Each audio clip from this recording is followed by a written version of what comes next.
Hello. Right, we are back. It's been a couple of weeks since we last streamed this because I had a bit of a cold, so my throat was kind of sore, so it wasn't really like opportune for doing lots of different voices.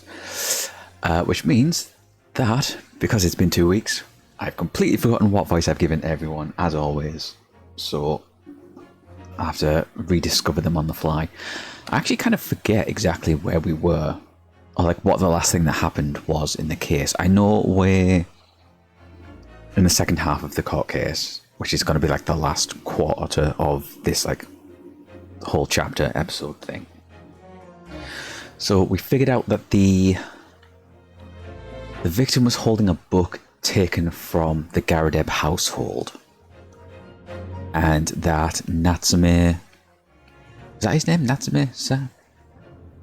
Natsume most likely took a different route home from the bookstore. That meant he didn't pass by the site of the stabbing, the scene of the crime.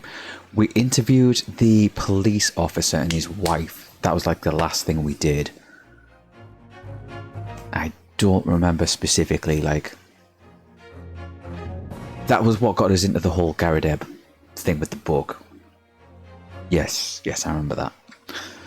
I don't remember if there was another conclusion from that. I'm sure they'll give us like a little recap bit here, so we'll see. Right, gotta remember everyone's voices.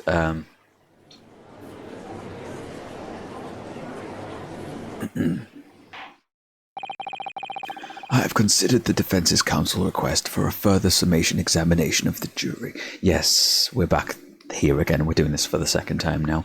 They've all said guilty. And I have determined that the court must uphold the defense's judicial rights to this procedure. So, counsel, you will now proceed with your second summation examination. I presume the jury is ready, Mr. Foreman. Right, we are, my lord. Very good. In that case, I must ask each of you now to state clearly and concisely for the court the grounds on which you find the defendant guilty of this crime.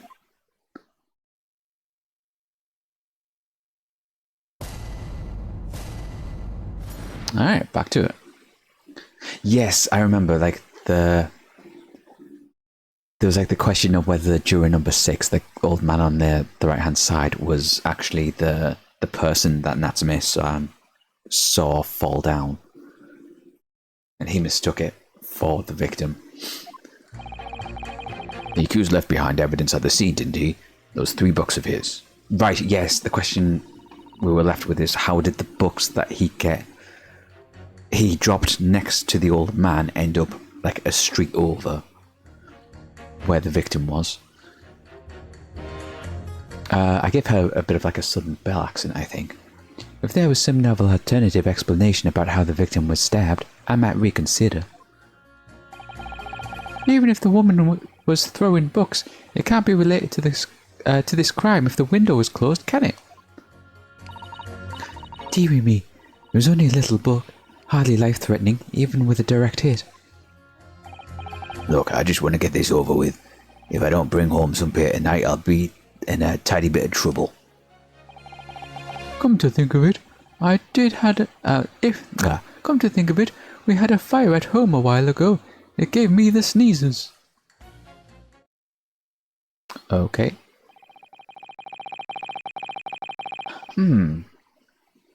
What the old man just said. Yeah, because if there was a fire in the room, it'd start to fill up with smoke, so you'd have to crack the window open to not get suffocated out. So the Garadebs probably did open the window. Yes, considerably more tangible arguments from all members of the jury this time around, it seems. With one notable exception, of course. Oh my god, his was like a super deep voice, wasn't it? My learned friend was unable to find fault in the previous witness's testimony. So the court must accept the fact that it is indeed the accused seen fleeing seen fleeing from the scene. And moreover, Vase? What did I say vase for? It was a glass and a fire thing. Oh, never mind. My brain's already fried. We're like 5 minutes in and I'm already sundowning. No one else was even at the scene to commit the crime. Well, if the eyewitnesses are correct, it would seem as if the conclusion is somewhat set in stone. I fail to see how it could be argued any other way. That means, I'm afraid, that during this summation examination, it's essential that you establish some other tangible explanation for the facts. But how? What would even constitute a tangible explanation here? Isn't it obvious? Who stabbed the woman, and how? Those two details are all you need to provide. Simply give us a name and a method by which the attack was conducted. And there I was thinking this might be hard. But Mr. Naruhodo, you have to do it, otherwise this really will be where the trial ends. No pressure then. That's quite enough preamble. Proceed with the summation examination, please. I presume you are prepared, counsel? Oh, yes, my lord. Alright, Ryanosuke. Focus your mind now.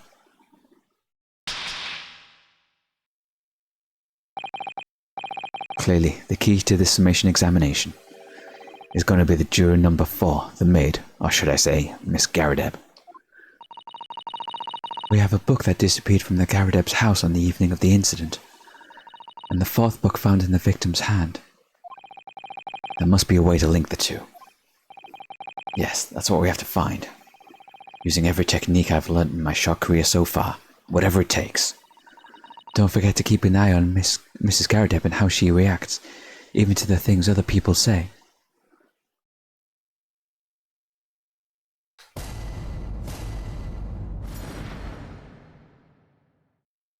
The defense's rebuttal. The accused left behind evidence at the scene, didn't he? Those 3 books of his. Right, yes, this repeating what they've said before. Even if the woman was throwing books, it can't be related to the crime if the window is closed, can it? Even with a direct hit.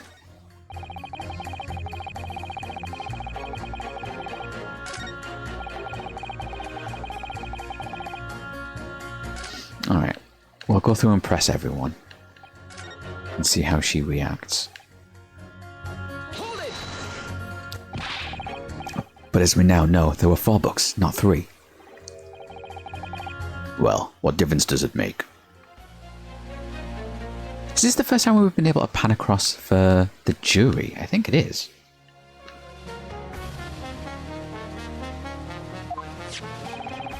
There's every possibility that the 4th book, in fact, belonged to the defendant's landlord. Yes, that's the part I have a problem with. Sorry?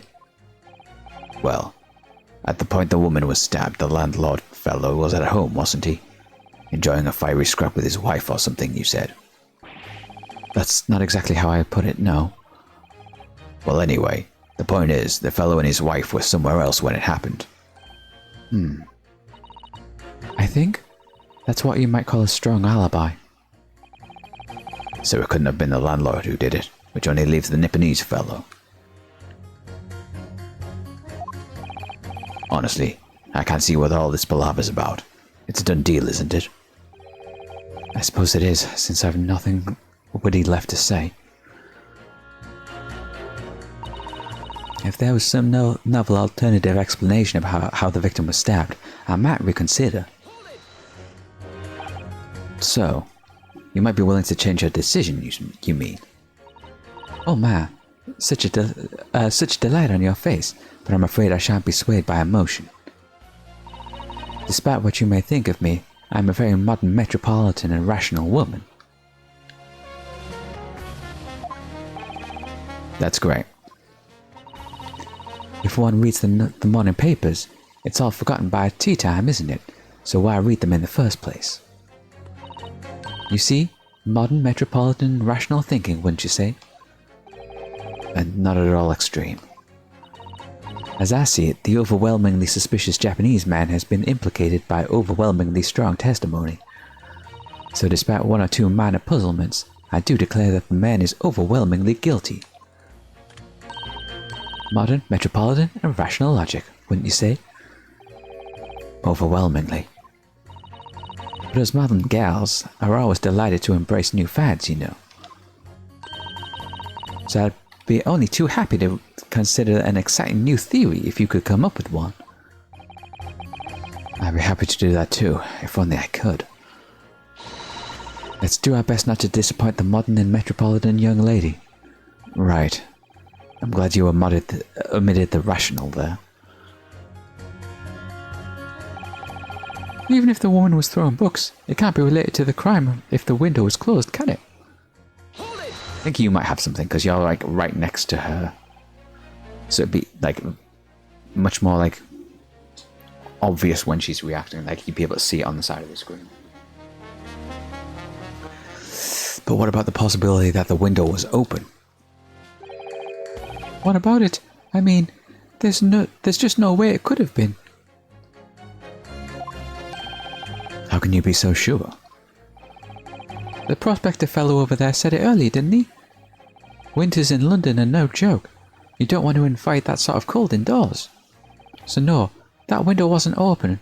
That us Londoners are sitting by the fire and staying warm, you see. But you couldn't categorically state that the window wasn't open, could you? It just wasn't. They wouldn't have opened it. Then what's the point of even having windows, huh? Counsel, you kindly refrain from childish bickering. Oh, sorry. Somehow I need to show there's undeniable. Somehow I need to show there's an undeniable possibility that the window was open. Because this young man isn't going to budge otherwise. Deary me, it was only a little book. Hardly life-threatening, even with a direct hit. What do you mean a direct hit? But the little book was on fire at the time, was it not? With flames of love, I'll have you know. There's really no such thing as a loving incendiary bomb. What are you fucking slapping him for?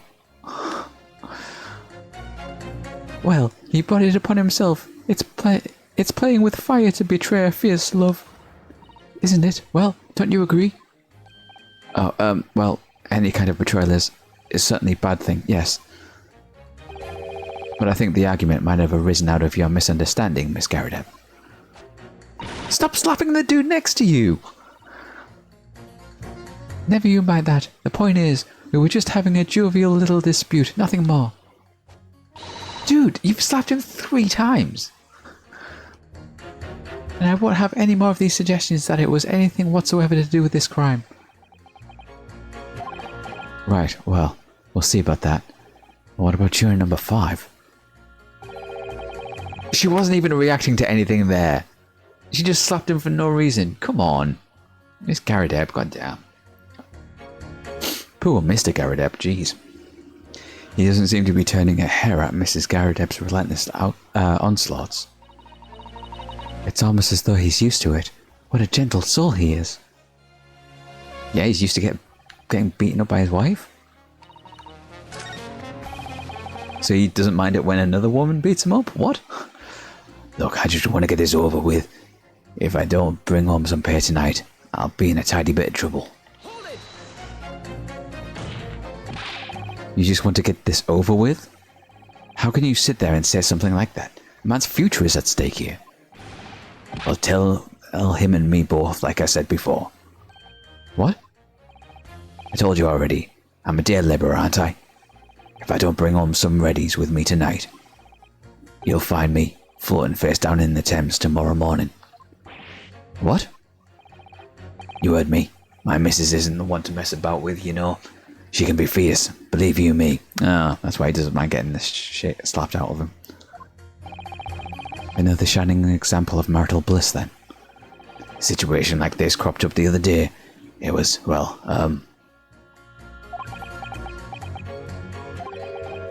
do you know, it's funny, but I can't quite remember.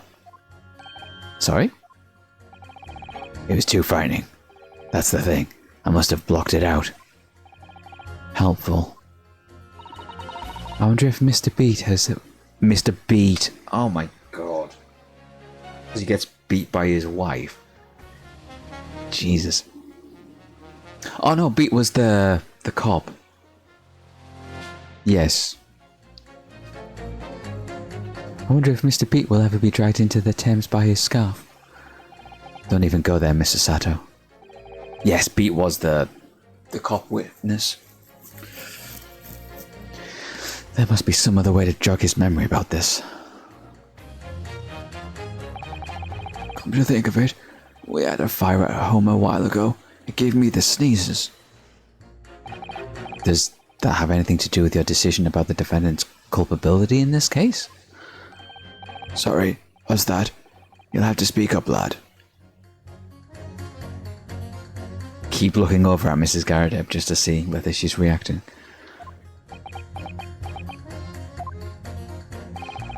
Could you tell us more about the fire? It was last winter. My grandchildren baked me a lovely cake on my birthday. It had 75 candles on top, it did. What a sight to behold it was. You put candles on a cake? Is that some kind of devil worship? Of course not. It was an angel cake, to celebrate my birthday, obviously. It seems a common custom here in Great Britain, Mr. Naruhodo. Anyway, I must have done my puff to blow them out. Only I must have blown them wrong somehow. The flames didn't go out, but the candles went flying all over the room. Furniture caught and everything went up. The whole place was filled with smoke. Definitely sounds like devil worship to me. And by the sneezes, I presume you mean a cold. But how did you catch a cold from a fire? What a fiasco it was. My grandchildren, bless them, threw water over me as they tried to put out the flames. And then, because the whole room had filled with smoke, of course, we had to open all of the windows to clear it. The windows? The biting winter air rushed over me like a devil dancing on my grave, it did. Caught a terrible cold from it. Put me in hospital for a while. I won't forget that birthday in a hurry. I knew it was devil worship all along. Something about this old man's story is playing into my mind for some reason. Okay, so old man with the younger man. We need to demonstrate who, apart from Mr. Natsume, could have attacked the young woman on the street, as well as how he or she could have done it. Yes, but once again the jurors' statements are full of personal prejudice. A lot of them seem convinced that they're right, even in the face of logical arguments to the contrary. I think you're going to need to pit them against each other to force them to accept an alternative explanation. Yes, I don't necessarily need to find contradictions to their assertions. Just a connection just a connection might do the trick. Alright, I'll see what I can do. If anything stands out, I'll go in for a strike. That's the spirit. So I was expecting one of these things to get Miss Garadab to perk up, but she didn't at any point.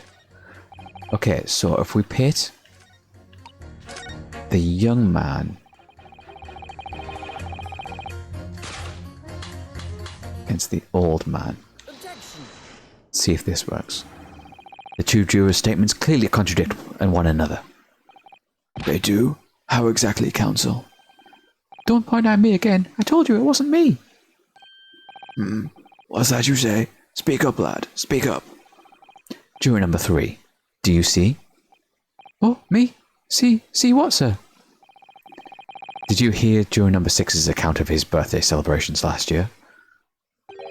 It seems, despite being a Londoner, he once opened his windows in the middle of winter.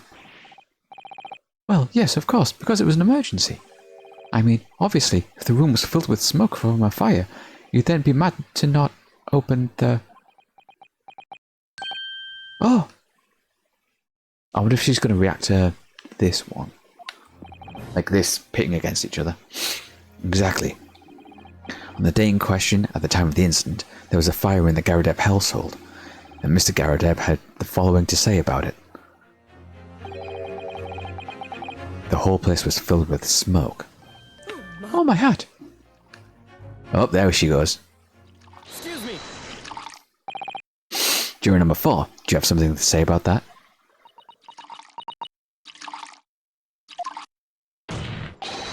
Mrs. Garadeb. Oh, dearie me. What's the meaning of this? How dare you imply that I'm hiding who I really am? It's imperative that you confirm something for the court. So please, it's time to drop the pretense now.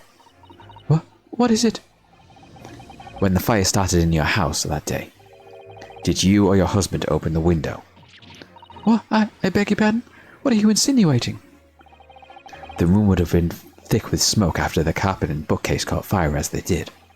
In a situation like that, it's inconceivable that you wouldn't have opened the window. And what if we did? Oh, all right then. Yes, you're right. My husband was frantically trying to open the window, which can't have been easy since I continued to give him justly deserved book battering.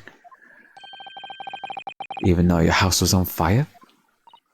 Oh, you never stop throwing it until the anger subsides. It would be terribly bad for the nerves to do otherwise. Of course. I should have realized. That's a significant step forward, Mr. Naruhodo. You've managed to establish that the window was open. We simply must have that added to Mrs. Garadeb's formal statement.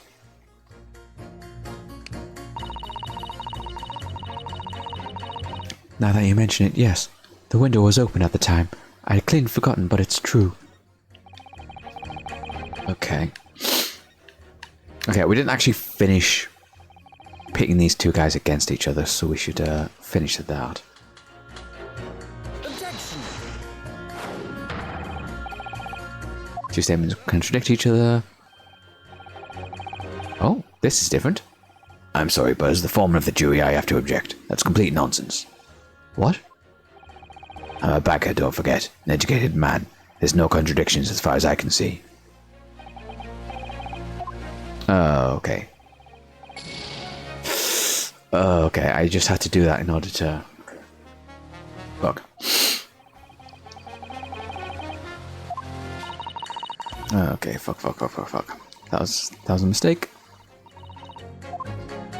So I should have done 3 against 4. The window could have been open when the woman was throwing books. I mean, it's definitely a possibility. Okay, I was supposed to pit him against her now, instead of the old man again. I thought I had to, like, finish that conversation with the old man, but I guess not. Objection. Those two statements clearly contradict each other. What? How is that not?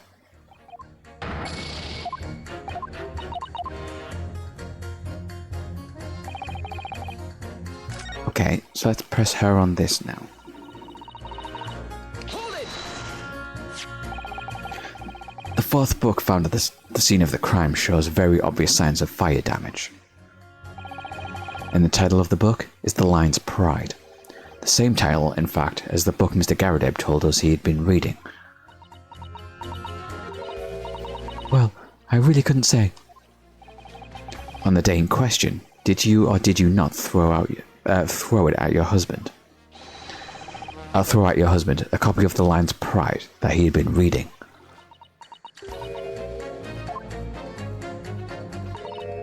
I did. It was the first thing I could lay my hands on, so I hurled it straight at him. And now you've come to mention it, yes. He was rather enjoying reading it, you're right. Why did you not reveal this information to the court from the outset? Because I couldn't, you insolent little man. I didn't remember. At times like that, you pick up and throw whatever you can lay your hands on, as you well know. I really don't. I barely noticed I was throwing a book, much less the title of it. Oh? Excuse me. What is it, juror number 5? You know something? I've remembered what it was. That memory I'd blocked out. I was listening to what this granny was saying. Brought it all flooding back. Who are you calling a granny, you cheeky devil?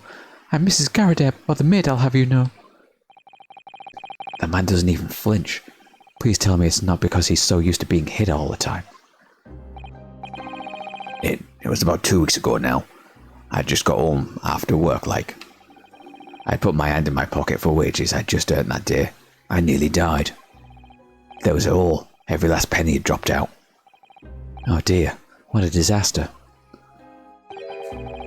But you haven't heard of the half of it, boy. Oh? The wife was cutting up some chicken at the time. I could hardly get the words out, but I told her straight. I've lost the day's wages, love. Next thing I knew, the blade was whistling past my ear. Stuck in the wall next to me, it did. About an inch deep. No words, just terror. Did Mrs. Garadeb throw a fucking knife at Mr. Garadeb and it landed in the lady's back? Is that where we're going with this?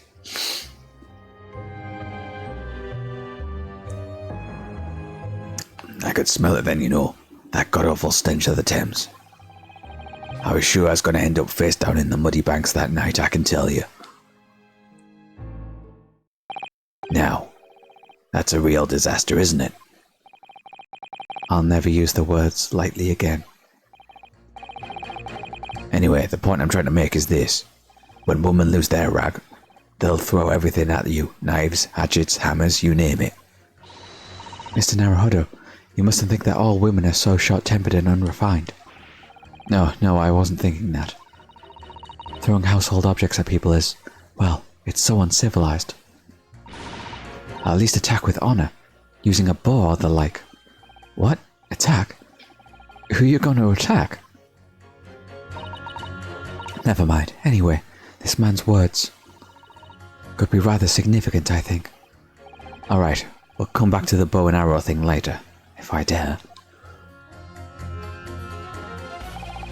A woman in a rage will hurl almost anything at you. A kitchen knife really brought that home. The kitchen knife really brought that home to me. Okay, so if we press U for more. Your wife really threw a kitchen knife at you? That's right. She was chopping meat with it. Had a tidy edge on it, believe me. Still, it's all memories, isn't it? It started with the smile she threw at me when we were courting. And since then, the list of things she's thrown at me has grown along with our relationship. There was a cup, then a glass, then a pot, and a kettle, a chair, a wardrobe, a cooker, a bathtub. Your wife must be even beefier than you. The things came to her head last week when she threw me right into the Thames. Still, she's not so bad when she's calmed down. She's a little sweetheart, really. I'm so happy for you. You want to know why I think? I think this whole idea of ladies first that we're so obsessed with in this country was thought up by some clever lads who'd been tossing at the Thames a few too many times by their wives. That's a very interesting theory. What a terrible thought. On the face of it. This juror's statement just sounds like a really extreme anecdote. But I think I might be able to turn it into an extremely powerful weapon. A weapon I may be able to use to make the jurors accept an alternate explanation here. Okay, so it was two that wanted an alternate explanation.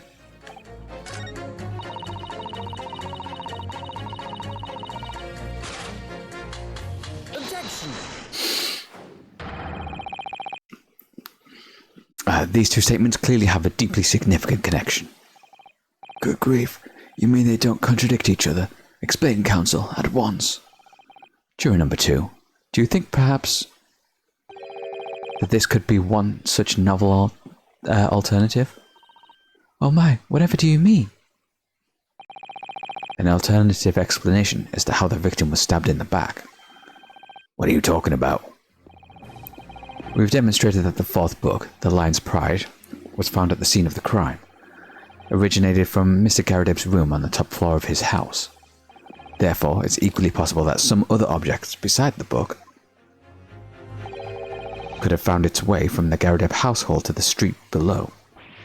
Eh? What's that now? After all, Mrs. Garadeb could have thrown any number of different objects at her husband. Isn't that right, juror number 4? What are you insinuating now, you little beanpole? I'm beginning to think that ever since the true origins of this book came to light, perhaps she's had a feeling that this might be what happened. Now listen here, you East End Gala. As the foreman of this jury, I demand a straight answer.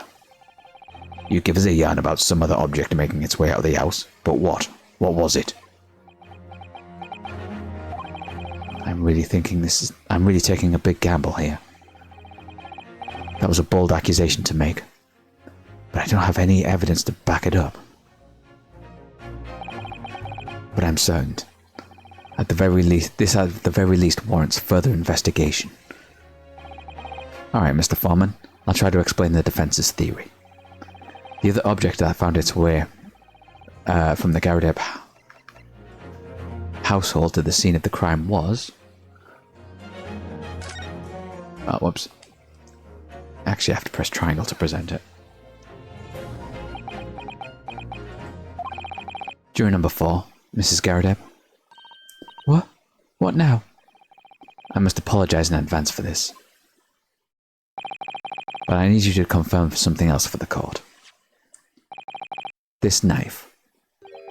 Have you ever seen this knife before? Ah. Good Lord, Counsel. What on earth are you doing? Was there an initials engraved on the knife? Anywhere, or was it just... No, the edge was blunted. Because we thought the tip of the blade was still lodged in the victim, that's why. There's no engraving, like no initials or anything on the knife itself, no. Good Lord, Counsel, what on earth are you doing?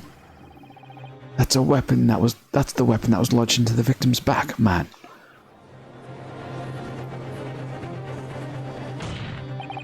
My lord, remember that when the victim was attacked, Mr. and Mrs. Garadeb were in the throes of an argument. Mrs. Garadeb was hurling anything she could at her husband, who had been backed up against the window. A window that had been opened to clear the smoke, and through which the book had sailed and landed at the crime scene. You can't seriously believe that the book was found in the victim's grasp. Are you saying that it flew out of the window and across the street to land neatly in her hand? Even my missus has got a name like that. Yes, I admit, there were many details we don't yet understand. But that's the point, that's precisely why. We must not allow this trial to end. Not right now. Oh, ma. Mrs. Garadeb, your answer please. Have you seen this knife before or not? Oh,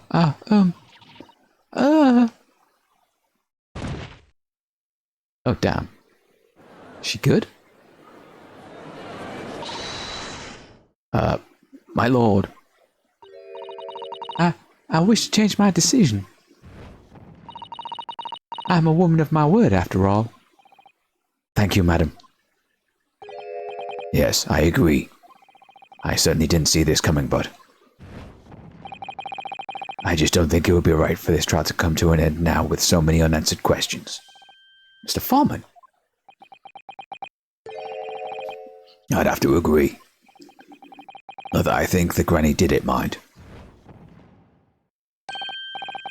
Yes, you know what? I'm not quite happy about this at the moment, either. All together now, ladies and gents. Okay, so I didn't actually have to, find... pair up contradictions this time around, so it's not always going to be, straightforward like that. We did it. Oh, congratulations, Mr. Naruhodo. So, as a result of the defense's summation examination, a number of jurors' leanings have changed. 2 jurors called guilty against 4 now calling innocent. Accordingly, the opinion of this court is divided. And this trial will continue.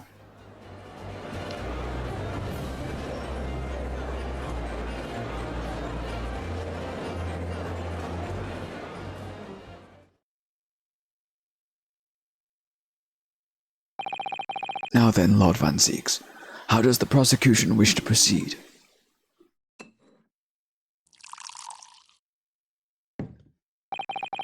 This trial is rapidly descending into a farce.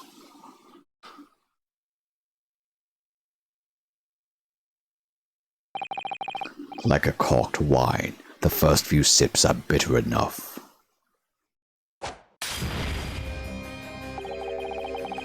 But what follows is so repugnant, it's good for nothing save the gutter. If I may, Lord Van Zieks, the defense has just put forward a credible alternative explanation for what happened. Credible? Is that your considered opinion, Mr. Foreman? The defense's argument is a joke, to which I barely know how to respond, but let me start by insisting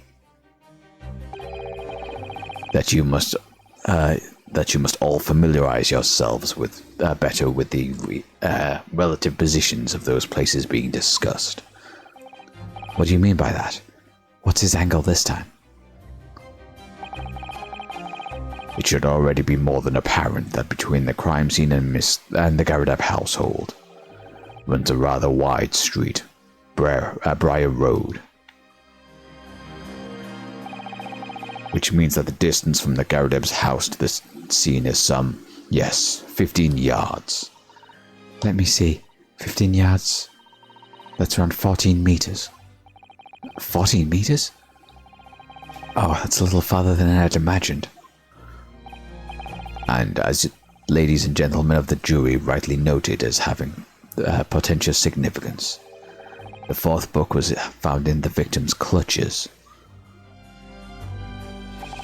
In other words, the smouldering book, wantonly hurled by the lady of the house, travelled some 15 yards, to land on the opposite side of the road, neatly between the collapsed victim's fingers and thumb. No, she saw a flaming book land in front of her. She went down to pick it up, and then the knife flew out the window and landed in her back.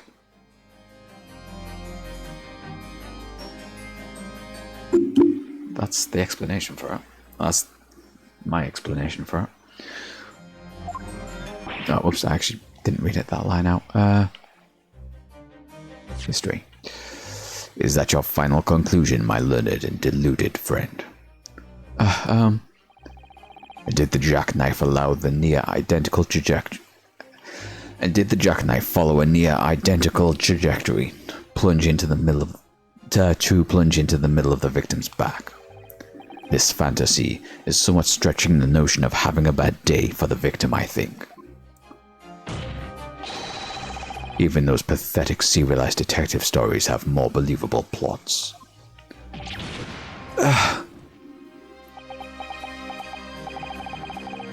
There's nothing I could say to that. That prosecutor loves the sound of his own voice. Mr. Sato. Serialized detective stories are pathetic, are they? How dare he? Maybe let's pick our battles here. My lord, might I be allowed to speak? As judicial assistants, you may speak for the defense, yes. Go ahead. The prosecution may consider the idea a fantasy, but what the defense has postulated was believable enough to persuade the jury to change its leaning. And as such, the court has a duty to explore this alternate explanation as thoroughly as possible. To that end, juror number 4, Miss Joan Garadeb, must be called to testify and submit to cross-examination. Saints alive! A cross-examination of a juror?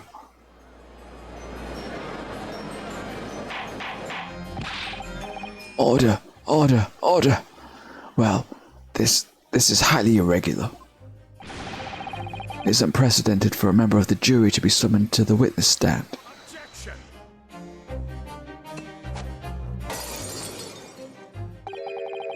And unnecessary. Lord Van Zeeks?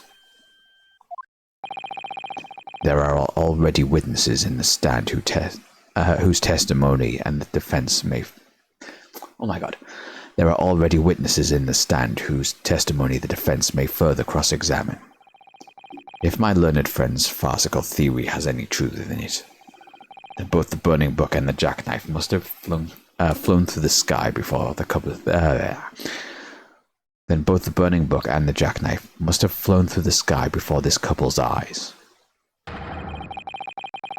And we must assume that they would be able to testify accordingly.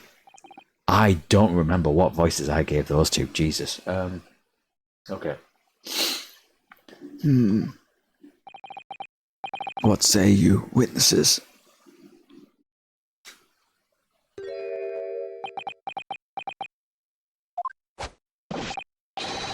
Sir, yes, sir. Constable Rowley Beat reporting for duty, sir. Well. Good morning, officer. Sorry if it wasn't until now, sir. I haven't slept for a month on account of a villain who's appeared on my beat, sir. Oh, they're so heroic, these London hobbies. Patricia, my darling, I've been neglecting you, but no more. Oh, Rowley, my hero, you make me swoon. Very well. I hereby reject the defense's request. Oh. And order the witnesses in the stand to testify again. State forthwith before the court any details pertaining to the defense's alternative explanation of events. Yes, sir.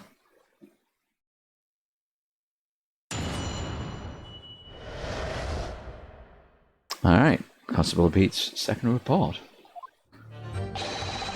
This case has nothing to do with Mr. and Mrs. Garrideb.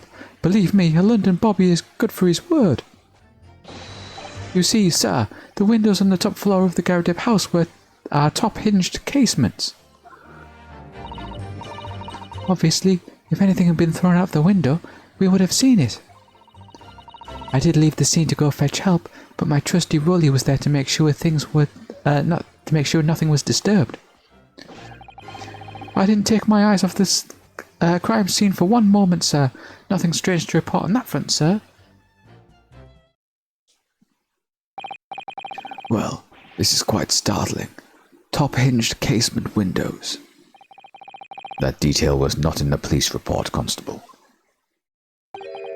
Ah, yes, sorry about that. I must have been a little drowsy. You cannot excuse your sins with drowsiness every time, Constable. No, sir. Sorry, but... what exactly is a top-hinged casement window? And you... you cannot excuse your ignorance with such trite remarks, my learned friend. Of course, sorry. I found it, Mr. Naruhodo. Cast your mind back to the windows in Mr. and Mrs. Garrideb's room. Alright, I'll try.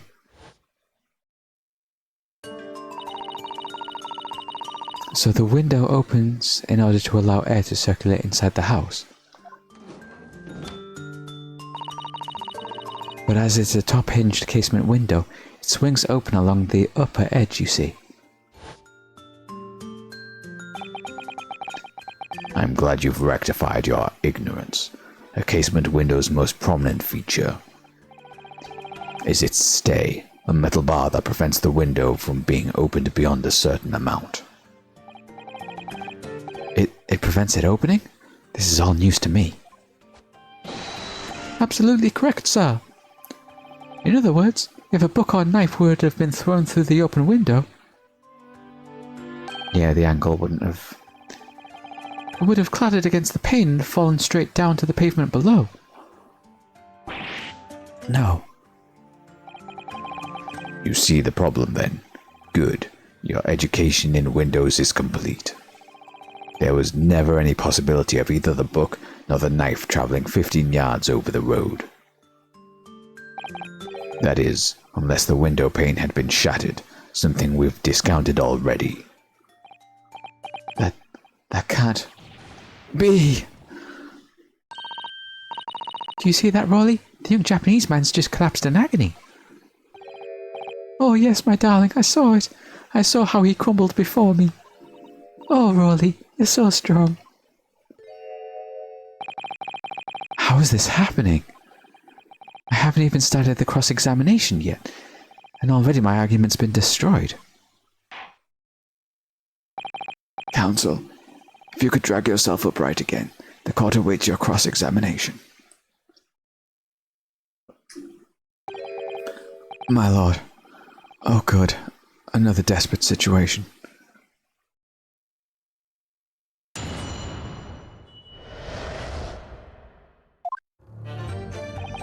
Man, I've only got 2 pips left. Damn, okay. This case has nothing to do with Mr. and Mrs. Garrett. Believe me, you're good for your word. She saw the window on the top of hers. How do you know? By which you mean they don't open fully, is that correct? Yes, sir. They're just there to allow a bit of air through the house, you see? So they're restricted as to how they open. And therefore, anything thrown out of the window from inside the room would simply strike the pane and fall to the street directly below. For clarity, allow me to mark the map. Here is the location where the object would have fallen. Yes. Directly opposite the scene of the crime on the other side of a rather wide road. Would it have been so hard for somebody to mention this top-hinged casement thing before? Well, I have another question for you, Constable. What would that be, sir? How do you even know? Why would you have any idea what sort of windows Mr. and Mrs. Garrideb's house is furnished with? Ah, well, sir, that's very simple. You see, I helped with the investigation yesterday. Oh? Why are you suddenly so, Do you have something to add, Miss Speed? Sorry. You look, well, delighted. Is there some particular reason for that? Oh, I was just remembering, that's all. We really were so lucky. Lucky? What do you mean? Well, of course I feel terrible for the poor woman who was attacked. Don't misunderstand me, please. But we were just so lucky it didn't happen at Rowley's beat. But we were just so lucky it didn't happen on Rowley's beat. It was so close, you see. Oh, I hadn't realized. Oh yes, that street, Briar Road. That's the boundary between Rowley's beat and the next one. Isn't that right, my love?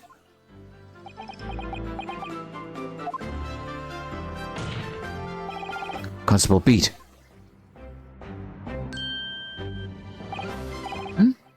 Oh yes, that's right. That's the reason I was helping out interviewing with the occupant of the Garrideb household yesterday. The house is on my beat, see, sir. Oh, so like, his beat is literally like one side of the road, and then like the demarcation is literally like the road itself, and like the other pavement counts as somebody else's beat. That's a weird way of dividing it. Now we do it by street rather than like side of the road. That's weird. That was really cutting it close then.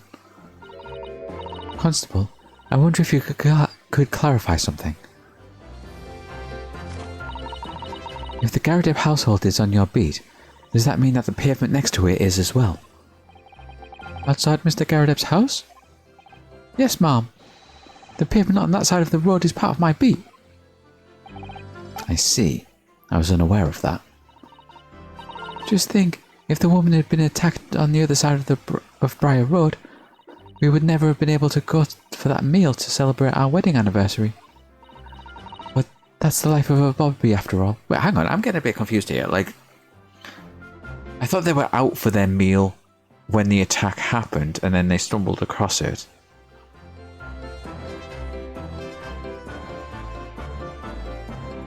If the attack had happened on his side of the street...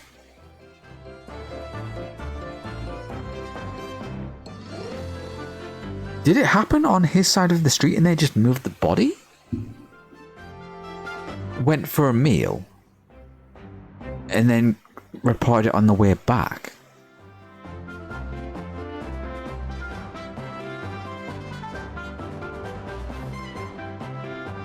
Like, they literally found her before they went from the... Because the timing on this is weird, like the statements, like the ordering of, like, chronology of it just doesn't make sense to me.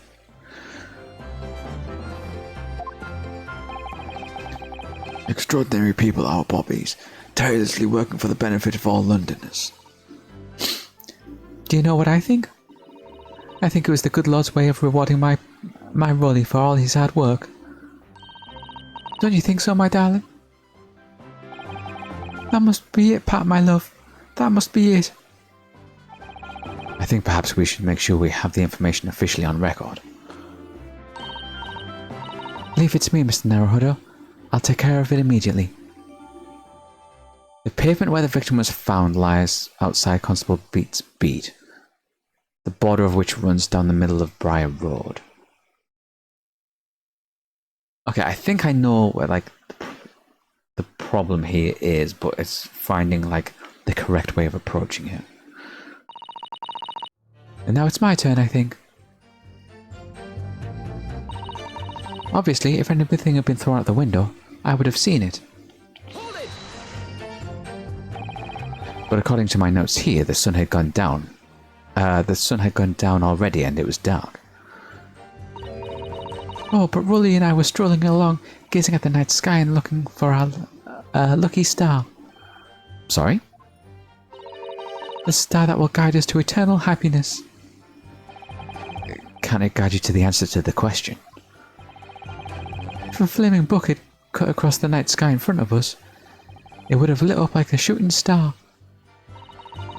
And if I'd seen a shooting star, I would have made a wish upon it. Let Rolly be an inspector, I would have said, 3 times at least. Of course, what with the smog and everything, you couldn't actually see the stars.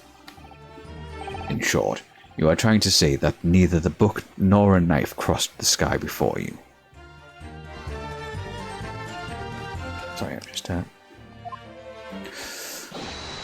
Yes, sir, that's correct, sir. As sure as the night sky in London is starless, sir. Certainly seems like they're telling the truth. And then we saw the poor woman fall to the ground. We ran straight over to her, to help her. I did leave the scene to go fetch some help, but my trusted Willie was there to make sure nothing was disturbed. Yes, you said that you went to a nearby police box to fetch another officer, is that right? That's right, yes. If it had been on Rolly's beat, I would have known it, if it was a... Oh my god, sorry. My brain and mouth are not working very well today. If it had been on Rolly's beat, I would have known exactly where I was going, of course. Oh, don't feel bad, my love. Can't expect to know the location of every police box on every beat. So Rolly told me the way, only I sort of got a little lost on the way. Patricia, my darling, that's why I love you. Your terrible sense of direction is bewitching to me. Oh, Pat. Oh, Rolly. Oh, please. So I suppose I was gone for about 15 minutes. But like I said, my Rolly was at the scene of the whole time, making sure nothing was disturbed.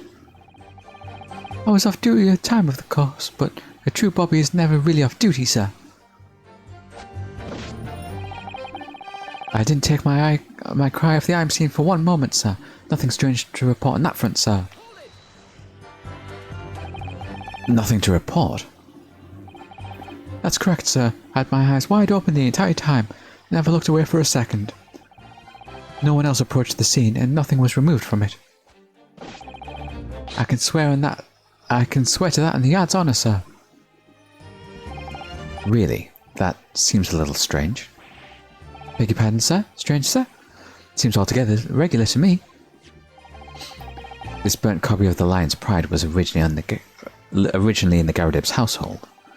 So the question remains, how did it find its way into the hand of the victim? Can you shed any light on that, seeing as you were at the scene of the crime at the entire time?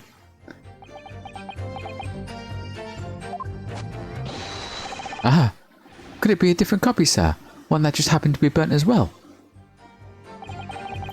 Even if that were possible, why would the victim have been gripping the book like that in her hand? As we can see in the photographic print, she had a bag over her shoulder. Well, sir, that book was in the lady's hand the moment we arrived at the scene. Is that so? There's something about this statement that's not sitting right with me.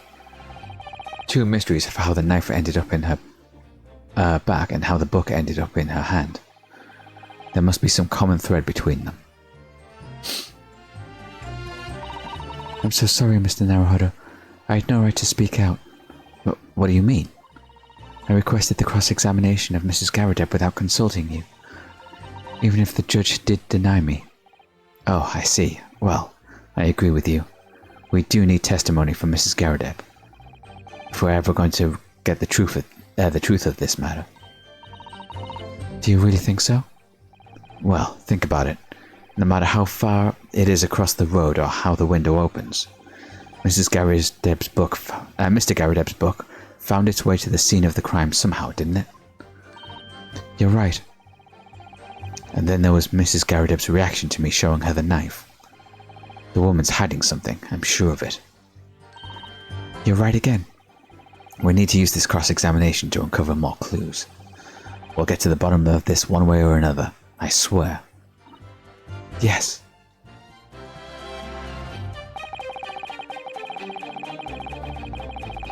Okay, we're back to the first statement. I'm actually going to save, just because I've lost 3, pips of health already. I'm not entirely sure how to approach this. Okay, we didn't press the first statement. It's the only one we didn't. So let's... How can you say that for certain? Very good question, sir. And the answer is this. It has the noble founding principles of the force written on it as a reminder to all us policemen of our sworn duty. He showed us that before, didn't he? Did he? I can't say I remember. To patrol the streets of London town and uphold the peace of the common man. It's what the job's all about. And this is why I can stand here today beside my long-suffering wife and tell you that Bobby's good for his word. While rubbing my tired eyes, admittedly. Sir. Oh, Rolly, you're so manly. Of course I am, my darling Patricia. Oh, Pat. Oh, Rolly. No, none of this is what I meant. I meant, how can you say for certain that this case has nothing to do with Mr. and Mrs. Garadeb? Ah, I see, sir. You should have said so earlier, sir. Yes, well. So could you answer the question? That was a waste of time then. Absolutely, sir. I'll answer to the fullest of my abilities, sir. There's a surprising reason why Mr. and Mrs. Garadeb's domestic dispute can't be related to this case. But before I get into that, sir, just one thing. Yes? I very much like you and all your countrymen to understand the great British institution of Scotland Yard. So I hope you'll take back some tales of us London bobbies and how we uphold our guiding principles. I wasn't planning on going back just yet. I've only just arrived here. So to that end, sir, I'd be happy to lend you my warrant card for your perusal. Ah, okay. But I must warn you, You won't be able to get through it without shedding a few tears. Thank you. I'll try. Okay, well, let's take a look at his warrant card. Can I ask you something, please, Mr. Lawyer, sir? Oh, yes, of course. What is it? You're doubting us, aren't you? I can tell. What? I wasn't really... I mean, what is she doing? Please, just because I'm a woman, it doesn't make my testimony any less valuable. You might just see me as the wife of a policeman, but I'm a woman of my word, I am. I really don't remember ever suggesting I doubted you. No excuses. I don't want to hear it. My voice will be heard. My lord, you'll let me speak, won't you? Yes, of course, Miss Bede. I will allow you to supplement your testimony if you so desire. Sometimes the path of least resistance is the sage one. It was a very loud mutter. That was a very loud mutter. I heard that. That Japanese man thinks a policeman's wife's word counts for nothing, does he? Well, watch out, sir. I might let you get away with something like that, but my Rolly won't. Duly noted, Miss Bede. Please, I humbly ask you to continue. What could she possibly be about to say, I wonder? I know what I saw. My eyes never let me down. My sense of direction is a little off sometimes, though. Okay, so that's all she added. Alright, let's take a look at his book. Item 1. A policeman must serve to preserve the peace within his allotted beat. A patrolling officer is expected to walk 20 miles around his beat every day for the furtherance of community relations. Any crimes fall under the jurisdiction of the beat in which they are discovered. I think that's going to be the major point. When a crime is discovered on his beat, a policeman must assist with the initial investigation and help detectives. I think that's going to be the deciding factor. I think they did discover her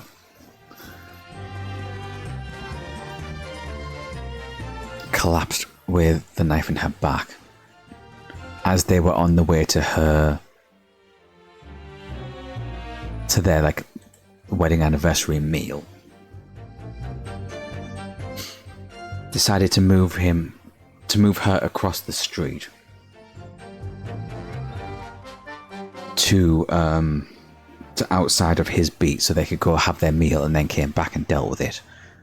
And then that makes sense for the window as well, because it meant the victim would have been underneath the window and like the angle would have made sense. It would have hit the window and then fallen straight down. I think she got stabbed in the back as she was bending down to pick up the book. And I guess when they moved her, she didn't loosen her grip on the book at all, I guess. But I still don't know how Natsume's books got from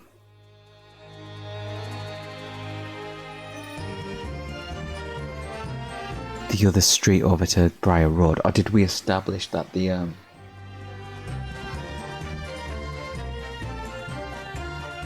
No, we didn't establish that the old man fell down. I think there's still a bit of vagary there about how his books got to the scene. Maybe he did go down Briar Road. And so did the old man. And when he ran off, the old man got up and walked away. I don't know. I'm not sure. No, because then the woman would have been on the other side of the road.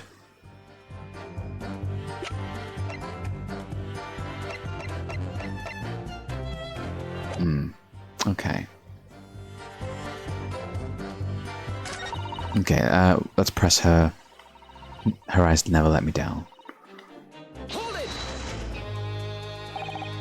Miss Pete, nobody's questioning what you've told us. I saw it, I did. That evening, I saw it clearly. The little Eastern man with the whiskers and the funny curved back, slinking away from the scene.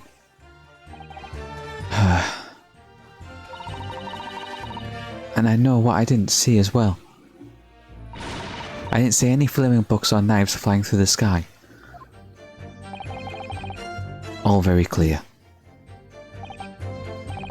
You also mentioned something about having a poor sense of direction. Oh, yes, well, that's a little embarrassing, really. I'm always ending up in the wrong place when I've made my arrangements to meet Rolly. He gets ever so cross. Rolly, what you got to say about that? Constable Beat, is there a problem?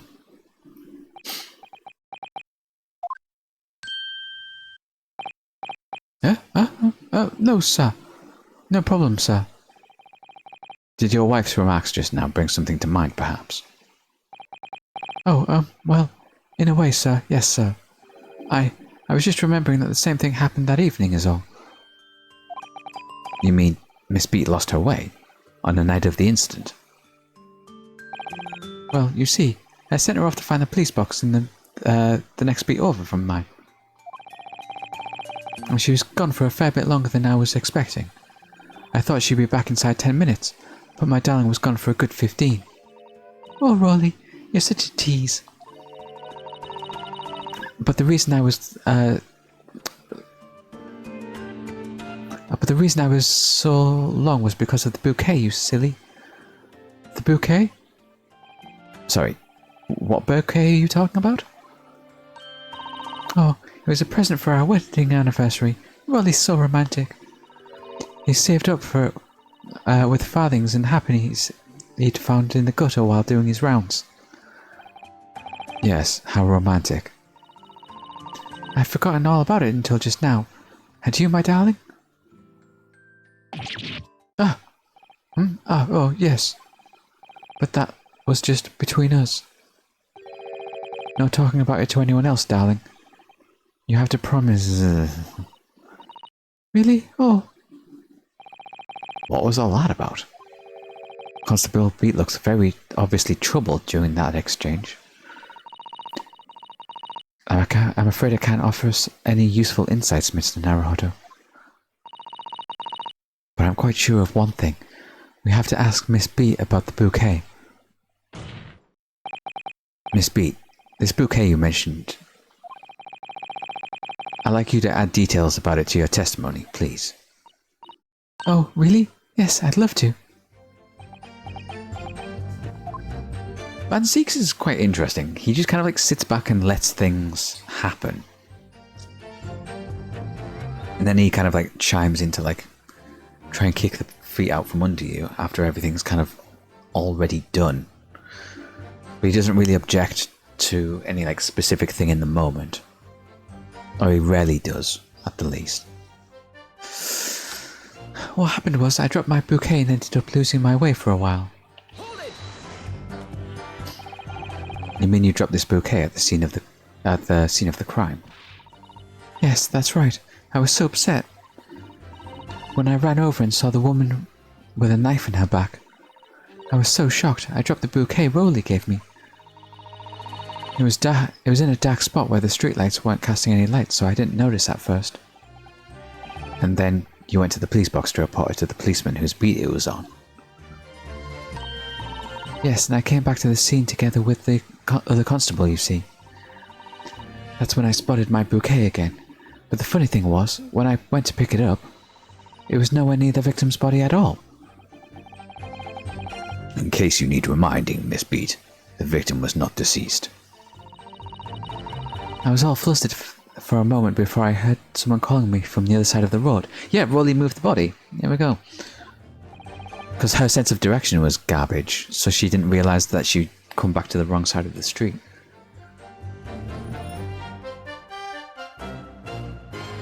Or it didn't occur to her. Your husband, presumably. That's right, silly me.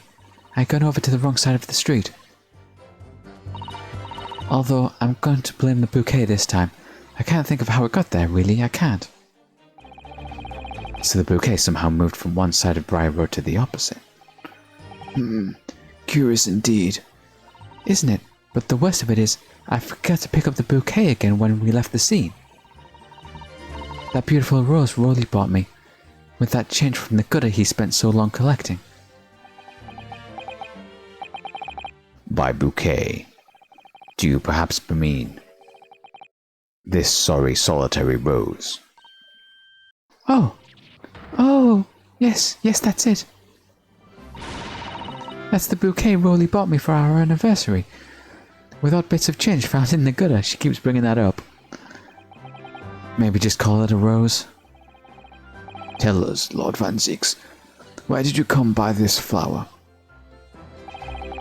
According to the report of the police officer in charge of the scene of the crime scene investigation, it was found on the edge of the pavement in front of the Garadeb household. In front of the Garadeb's house?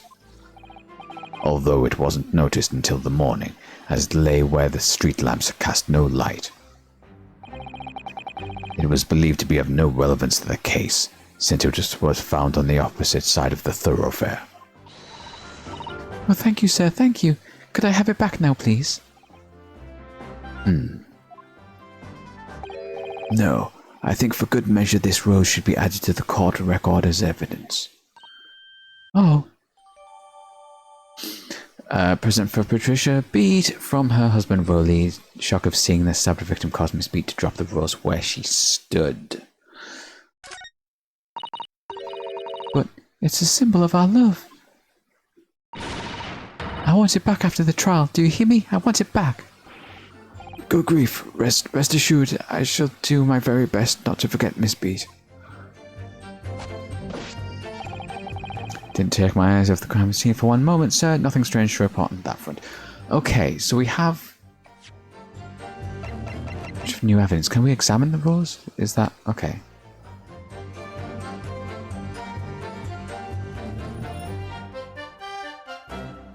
Doesn't seem to be anything special about it. Let's examine the bindings for it. That's a very stylish paper that the flower's wrapped in, isn't it? It's just an old newspaper, Mr. Naruhodo. Oh, I suppose it's because I'm not used to seeing English print. It looks so exotic to me. Ah, I see. Is something wrong? Oh, no. I was just thinking that if you wrapped a stone-baked sweet potato in an English newspaper, it might look like some sort of fancy cake. Ah, Susato-san, you do love your cakes. An English rose. It's such a beautiful flower.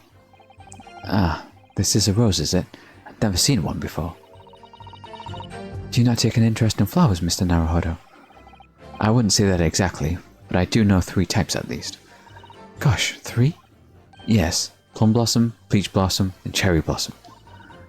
Perhaps you should consider branching out, learning some that aren't fruit tree related, for example. Okay, is that all there is to examine on it? Is that just going to be the same conversation for the actual rose again? Yeah. I'm not a big fan of roses, to be honest. They're kind of like a not too interesting flower to me. Okay, so there's nothing of any... Wait. Oh, is that just the rose in general? It's nothing like tucked down inside the paper. Okay. Okay. Well, I think we've pretty much got this case figured out. It's just a matter of how do we present this. Yeah, I'm just going to save again, just guess I need to reload. If I mess anything up, I don't have to go through all of that again. Okay, where can we present evidence here? It's good for his word.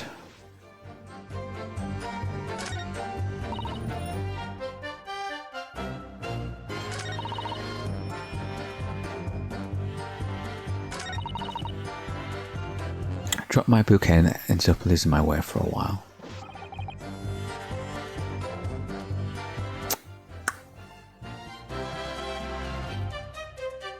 What if we hit the end of this again? Well, Mr. Naruhodo, what do you make of all of this? Okay, this dialogue is different, I think. Yes. The whole idea of an invisible attacker has just been troubling me all along. But I believe I'm starting to get a picture of what really happened here now. The fourth book that had no business being at the scene of the crime made me sure that Mrs. Garrideb was hiding something from us. But it's becoming increasingly clear that someone else has been hiding something from us as well. I think I may already be armed with everything I need to strike a decisive blow here. This time, I'm going to expose the whole truth about this mysterious affair. Okay. So nothing was added there. I need to rattle Rolly somehow.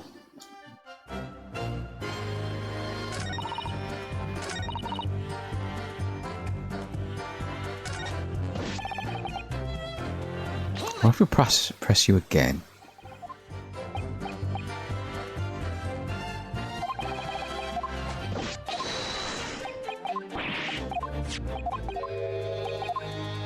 I wonder if we have to repeat some of these presses for the ones where we switch to the other person and instead follow it through to its conclusion.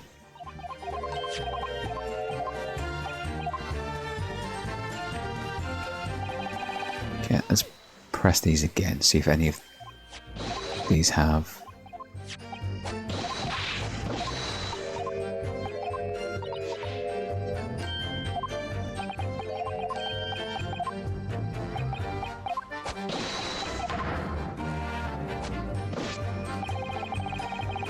Windows on the top floor of the garage. Deborah. Specific joint.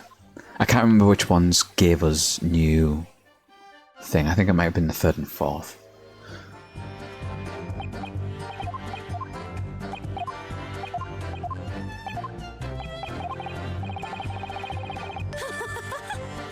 Okay, yeah, this is where we switched over to her. What if we continue with his? You helped? In what way? Various members of the public were questioned in order to gather information about the case. That's right, sir. Sad truth is, we're all overworked. So even though it wasn't under the jurisdiction of my own beat, I obviously wanted to help. I see. Well, thank you. Oh, is it my turn now? Okay.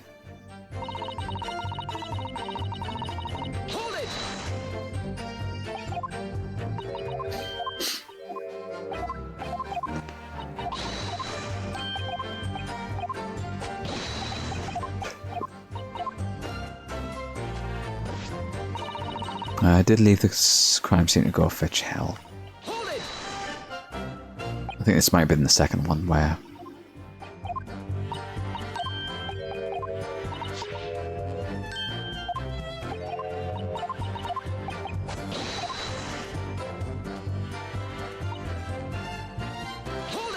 Okay, let's ask about the bouquet again.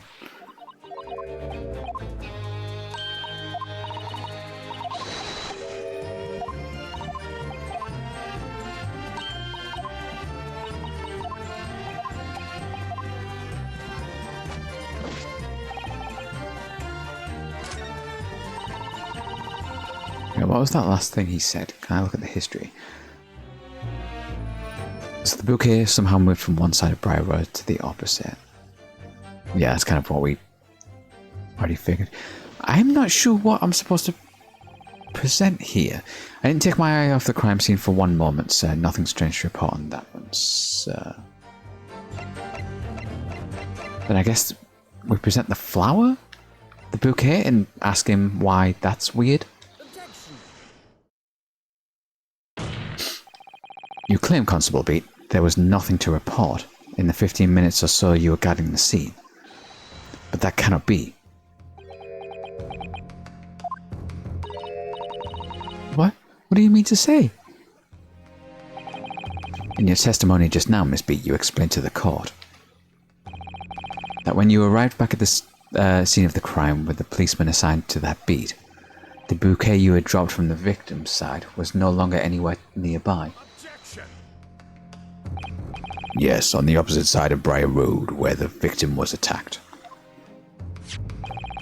But considering the size of a mere bouquet, if a single sorry bloom can be so could be so described. No doubt it was blown in the wind across the street, back into the gutter where it belongs. Meager? But if that were the case, why did Constable Beat not testify to the fact?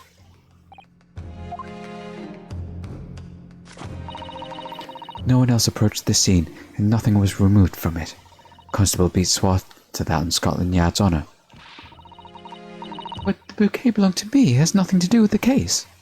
That's why Rowley didn't mention it, I'm sure.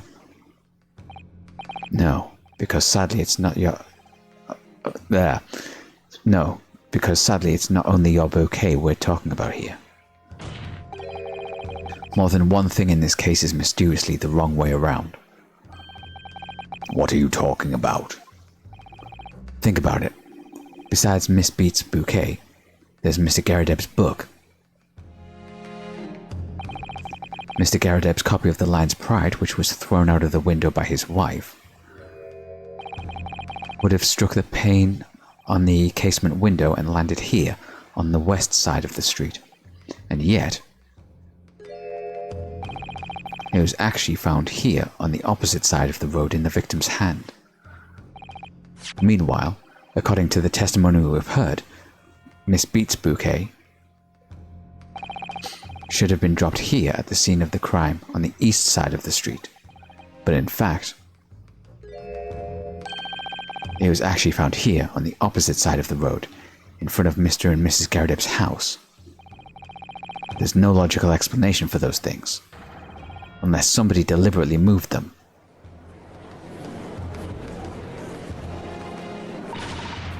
What are you trying to say? The way you're talking, it sounds like you think my Rowley's done something wrong. Do you listen to don't you listen to a word that scrawny lawyer says? Wittering on about books and bouquets. Why should we care? It's nitpicking, that's what it is. Oh good, Mrs. Garrideb's come round. You might call it nitpicking, Mrs. Garrideb. But deliberately meddling with the scene of a crime is a criminal offence. It's called, tampering, Mr. Naruhodo. But the person responsible for this tampering cannot admit to it, for a very subtle but compelling reason. Tampering. You've barely heard the term before. Tell us, my learned friend, who would possibly have had cause to carry out such an elaborate deception? Yes, there's someone who tampered with the scene of the crime that evening. All of the evidence and all of the testimony points to that one particular person. Counsel, I must demand that you substantiate this conjecture. Who are you saying is responsible for tampering with the scene of the crime? Sorry, Rowley. Obviously, there's only one person it could have been. Constable Rowley Beat, it was you. What? A policeman? A member of Scotland Yard? What nonsense. What would my Rowley do something like that? Why would my Rowley do something like that? There's no straighter man than my husband. No Bobby works more tirelessly for the people of London. Miss Beat, you said in your testimony that your husband asked you to go to a nearby police box to fetch the officer on duty. The 15 minutes that you were absent from the scene is the only opportunity anyone would have had to tamper with it. I'm making it up. It's all nonsense. It's all lies. What about the Japanese man with the whiskers? I bet it was him. He did it. If that were true, Constable Beat would have seen him do it. Oh. And forgive me for pointing out, but when you dropped your bouquet, Miss Beat, it was after the defendant had fled the scene. Well. First you're making accusations about the landlord and his wife, and now you incriminate a police officer as well. But your accusations lack one very important thing. Motive. You claim the crime scene was tampered with. But there is only one reason anyone would commit such a reckless act. To hide something. That's right. He's right. But my husband and I just happened to be there, that's all. So why would we have anything to hide? It doesn't make sense. You've offered no motive for this alleged tampering. And until you do, your accusations are nothing but empty threats. Constable B had a very good reason for wanting to tamper with the scene of the crime. That's the key to this entire affair. Mr. Naruhodo, have you managed to solve the mystery? Counsel, you have made a very serious accusation against a London police officer. If you are mistaken, I'm sure I need not point out your reputation as a lawyer will be irrecoverably damaged. With that stark warning in mind, you will now explain to the court the motive for this alleged tampering. Yes, my lord.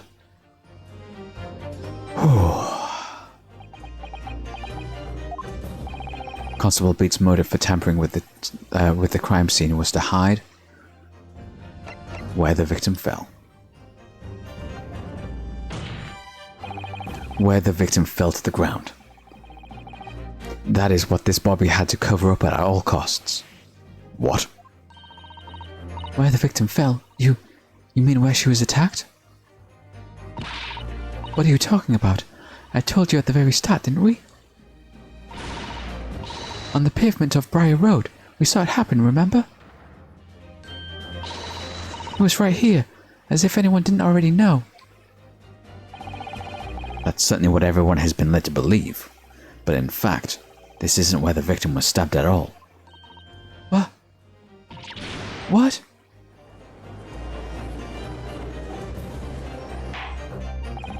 I'm beginning to wonder where this tumultuous trial will end, Counsel. If that is your assertion, then the court is dying to know, my Nipponese friend. Where are you proposing that the crime here? Oh, God, sorry, I yawned during the middle of that. Where are you proposing that the crime actually took place that evening? This side of the road. But that's... On the opposite side of the road. I don't understand. On the evening in question, Mr. Garrideb's book fell directly down from the open window above, and your bouquet, Miss Beat, never moved at all. What did move was the scene of the crime itself. Good gracious. Objection! And Rowley ain't moving because he knows he's caught. Perhaps you haven't been listening to the ample testimony the court has heard. But these witnesses both saw the moment the attack took place.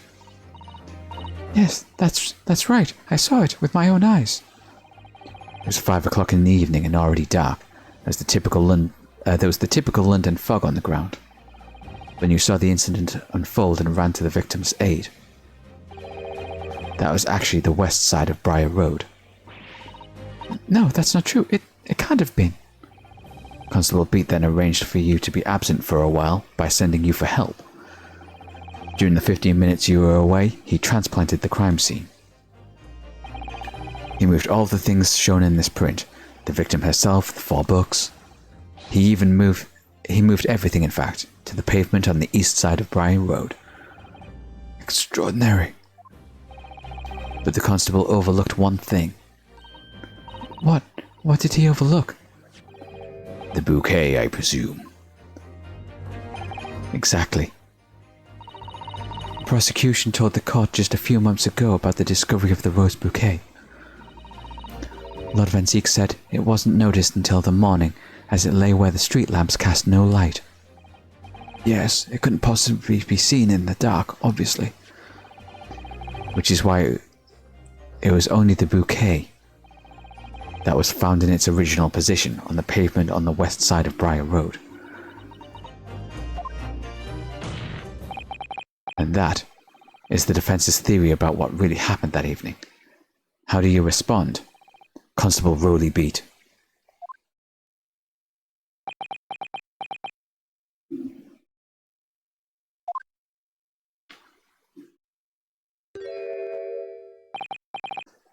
Well, I'm very sorry.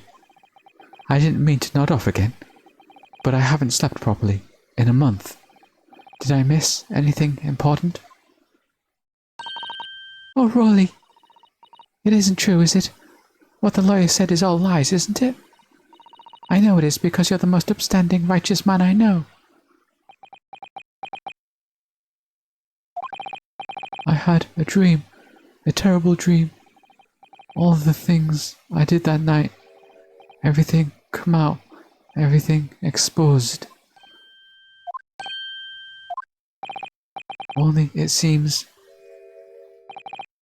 it wasn't a dream at all. Good golly.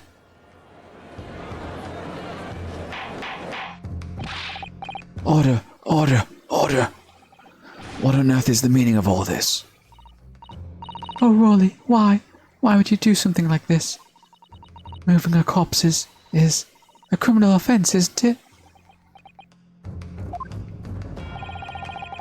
Wishing the victim dead should be one too. Constable, explain yourself. Why would you do this? As a respected member of Scotland Yard, your duty is to protect the good people of London town. I can't say, sir. What? I really am ever so sorry about all this. For damaging the Yard's reputation. For everything. I have a possible explanation for why, on that particular evening, Constable Beat felt compelled to move the scene of the crime. I can think of one reason. What? How could you possibly know? You, a foreigner, presuming to understand the mind of a Scotland Yard policeman. And yet, Lord Van Zeeks, it is this foreigner who has uncovered the startling truth of the matter thus far. I believe it would be beneficial to the court to hear this extraordinary young lawyer's theory. Counsel for the defense, if you please. Yes, my lord. Now then, I think you had better show us some evidence. At once, my lord. England, Japan, makes no difference where you come from. Human emotions are the same. And I think I have a fairly good idea of the feelings behind this man's actions. What gives away the motive for Constable Beat's unthinkable actions? The warrant card. I realize that I'm a foreigner in this land, and I have only just arrived from Japan, which is why all this information about London's so-called bobbies is completely new to me. I've learned that, though honourable, patrolling a beat is the most demanding work in the world, for example. Keeping the peace, looking after the citizens on his beat, in all kinds of ways. There is no doubt that a young bobby is charged with a great deal to do each day, certainly. But for Constable Beat, the day in question was special. Special? How? On account of this bouquet, my lord. Oh yes, it was our very first wedding anniversary. Constable Beat had worked so hard to be able to afford this simple gift for his wife, and was so looking forward to taking her out for a celebratory meal. When he and Miss Beat stumbled upon a crime along Briar Road. When he saw the shadowy figure through the fog collapse on the pavement ahead of them. What must have gone through the man's mind? But sir, just on that one particular day I was looking forward to celebrating my wedding anniversary. Miss Beat put up with a lot being married to a bobby like me. I wanted to show my dear wife how much I care. Since it's a flashback. This is the warrant card the Constable Beat offered to lend to me earlier. Inside, among the rules of the patrolling policeman. Oh my god. I am falling apart here. Inside, among the rules for patrolling policemen, it says, when a crime is discovered on his beat, a policeman must assist with the initial investigations and help detectives. Ah, Constable Beat. Is that, or is that not the reason why you moved the whole scene of the crime that day? Yes. Everything you said. It's all right. So that's it. It was all to do with the boundary of your beat. Oh, Exactly. To summarize, the incident actually occurred on Constable Beat's beat. Good gracious. Constable, do you realize the gravity of what you've done? it was the first time since I became a copper that I'd ever cursed God. Stay close to me, Pat. The criminal could still be lurking around somewhere. As we ran over to the scene, I had every intention of doing my duty as a police officer. We've got to report this to the station as quickly as possible. But then it dawned on me. I realized where we were, where the victim was lying, and what that meant for me. When a crime is discovered on his beat, a policeman must assist with the initial investigation and help detectives. Why here? Why did it have to happen here? And why tonight of all nights? Why?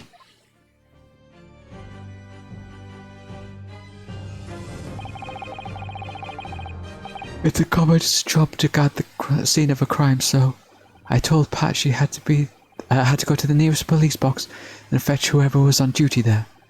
It was then, when I opened my mouth to speak, it just came out. I couldn't believe the words that were coming out of my own mouth. This is the next beat to mine, Pat. So you'll have to go to the police box that covers it, turn right along Measham Street, and then...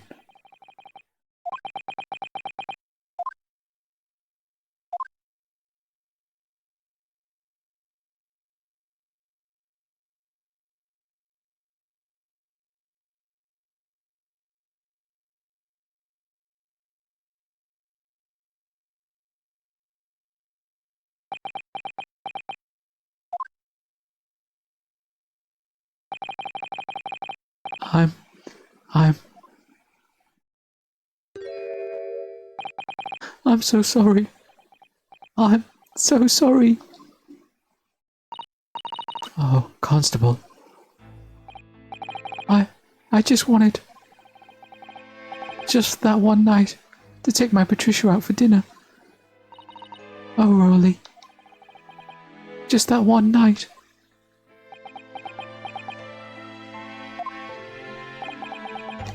You knew that if the incident was on your beat, your evening of celebration would be ruined.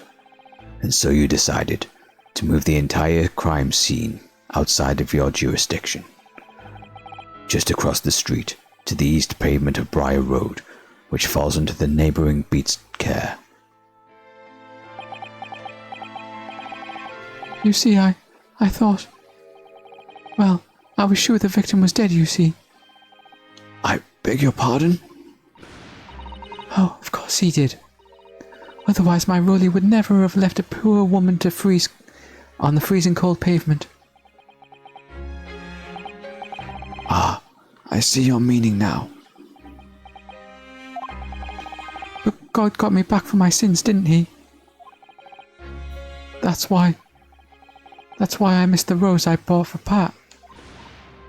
Oh no, Rolly, that was all my fault. I should never have dropped it in such a dark place. I'm so sorry, Rolly.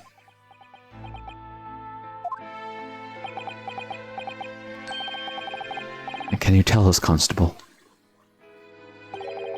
how many books did you move from one side of the road to the other in total? 4 it was. Yes, sir, definitely 4. 3 of them dropped by Mr. Natsume, and the 4th? Being the one that fell from the window upstairs in the Garadeb household, of course. But what made you place that book in the victim's hand? When all the others were scattered haphazardly, I mean. Oh, well, sir, that's because that's how I found it. How you found it? What do you mean? When we first ran over to the scene, the victim was already holding the book. So, when I moved everything, I made sure it was still in her hand. You're sure it was this book, The Lion's Pride, that the victim was holding? Oh yes, sir. No doubt about it, sir. Interesting. Information's been updated.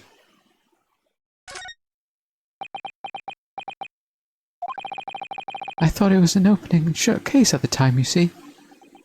There were only 2 people at the scene. Pat and me both saw it happen. However which way you looked at it, it had to be the fellow who ran off who'd done it, I thought. I couldn't see the harm, really. I didn't think moving it all over the road would make a jot of difference. I suppose this is it for me now. I've had it. My lord. Yes, Lord Van Zeeks. I believe that concludes the cross-examination of the witnesses. Constable, you may withdraw. Yes, sir. Mr. Prosecutor, sir. What will become of my Rowley? What will happen to him? For now, you are free to go home. The police will contact you in due course. Please, don't punish my husband. This was all my fault. It's because I'm always mourning at him for coming home late. Leave it now, Pat. Let's go home. I'm tired. All right then, my love. One last thing, Constable. Sir? Let this be a lesson to you. In a criminal investigation, every detail matters, however insignificant it may seem to you. Yes, sir. Carve that lesson into your mind. And never again make the mistake of tampering with the scene of a crime. Never again, sir? You mean to say? Leave, now. This trial is not yet over. Sir!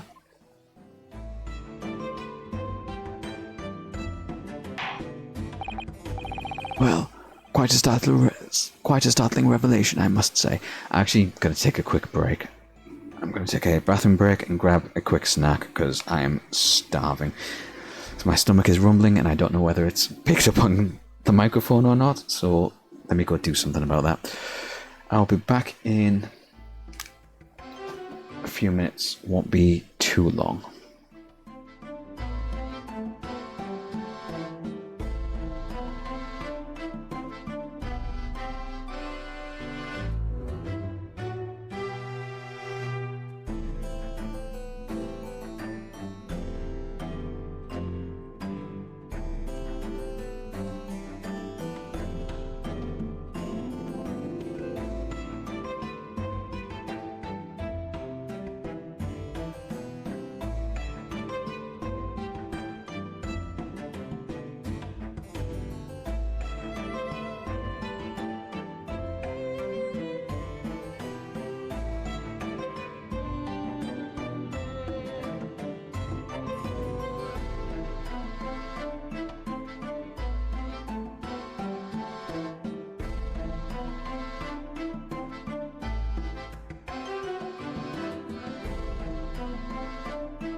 Alright, we're back. Oh, okay, let's get back into it. Hopefully, I don't think it's going to be too much left of this case, to be honest, but we'll see.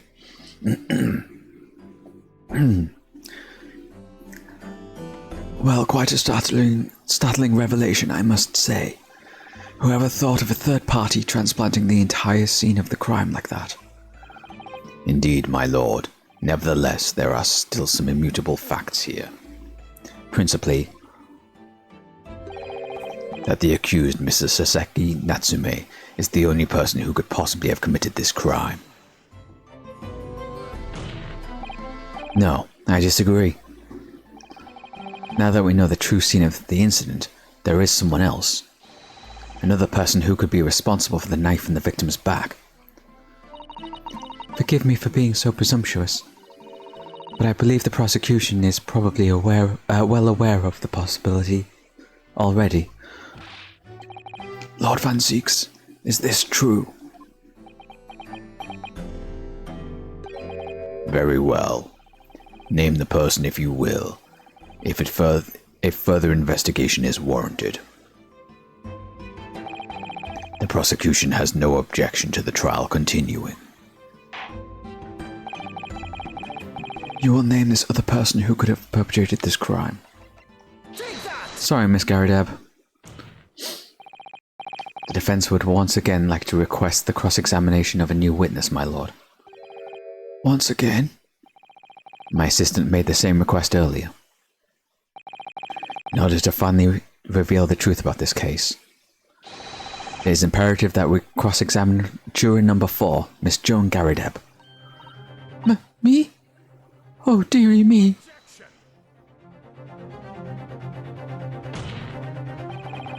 That request has already been denied. But the situation is very different now. Miss Garadeb. Oh, Mrs. Garadeb, answer me this. What do you want now, you little toad? At the time of the incident, you were engaged in a violent argument with your husband, Mr. John Garadeb. In the course of the argument, a minor house fire was ignited. And to clear the smoke from the room, your husband opened the window that looks out over Briar Road. Well, what of it? You threw this book at your husband when he was cornered with his back against the window. Upon striking the pane of the open top hinged casement window, the book plummeted directly down below, finding its way to what we now know to be the true scene of the incident. Yes, as I said, what of it?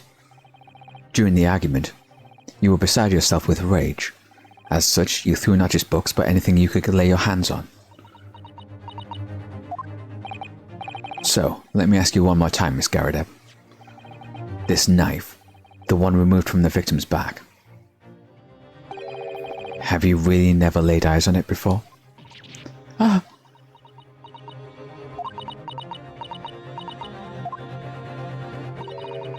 I don't recall it. Seriously? Am I supposed to remember everything I picked up and threw at my husband?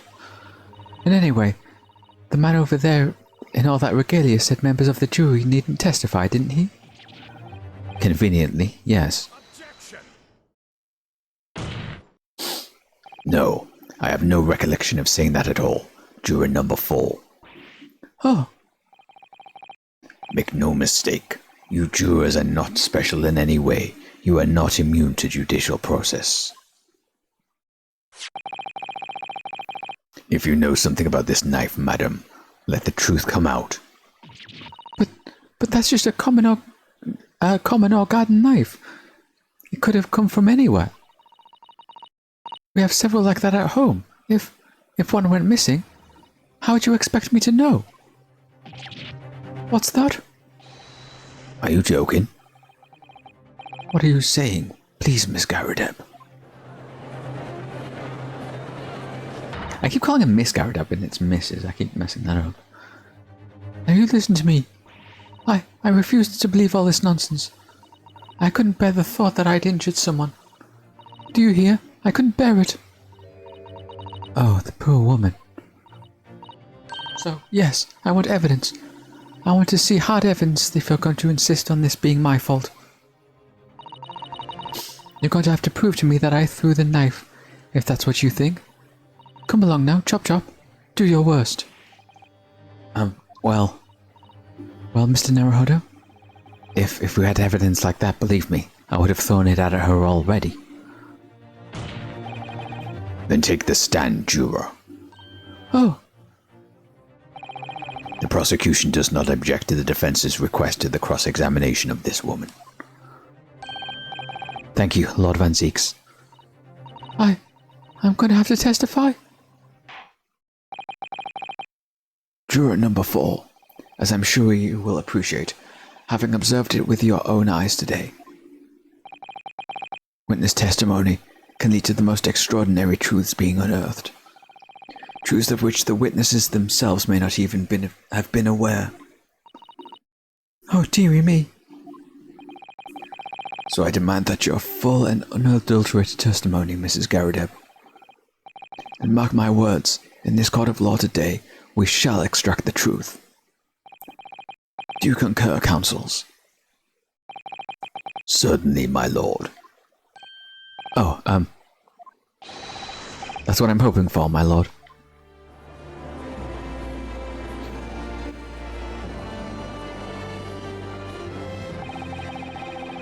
This is such a strange feeling. For the first time since arriving in this country, it actually feels real.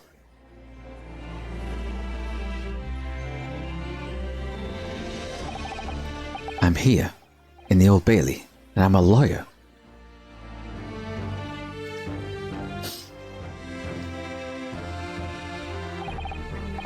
Witness, state your name and occupation. Oh, yes, my name is Joan Garadeb. And I'm a juror and such like. Sounds like even she doesn't know if she's a housewife or a maid or what anymore. The court has decided your testimony is required in order to clarify matters in this case. Do you understand, madam? Yes, my lord. You will tell the court everything that took place in your household on the evening in question. And I warn you, do not attempt to hide the truth. Oh, dearie me. It's gonna be the husband, fuck. God, what was his voice? Chin up, Joan. Nothing to worry about. Oh, I didn't know you were here, Joe.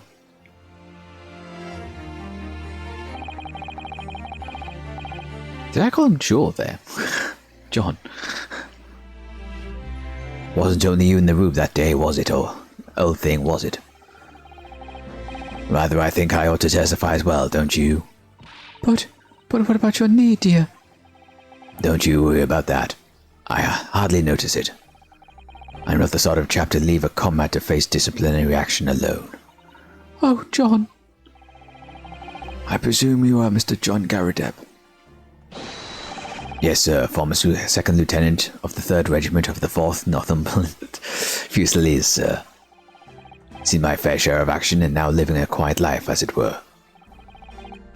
The quiet life. Were you not engaged with incendiary battle with your spouse on the day in question? Ah, well, yes. Quite. I believe this may represent the first in a proud history of the British court. Calling a juror to the witness stand is unprecedented. However, the court will hear your testimony now, juror number 4, and that of your husband.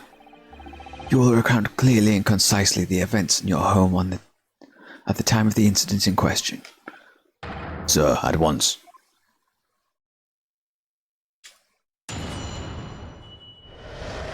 Witness testimony. The Battle of Garadeb. Yes, on the day you're referring to, the wife and I did have a bit of a skirmish. Can't recall the reason now. Knocked a candlestick over and set fire to the carpet. Soon had it out though, and got the window open. Meanwhile, I was picking up whatever I could find to throw at him. Plenty of knives around our place. Can't say I'd noticed if one or two went missing, I'm afraid. If that barley thing were in the victim's back was already one of ours, you'll have a job proving it, I think.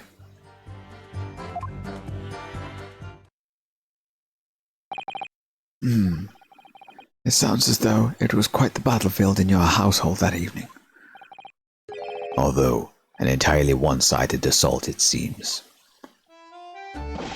The enemy caught us on the hop, sir. Had no choice but to dig in and take the defensive measures.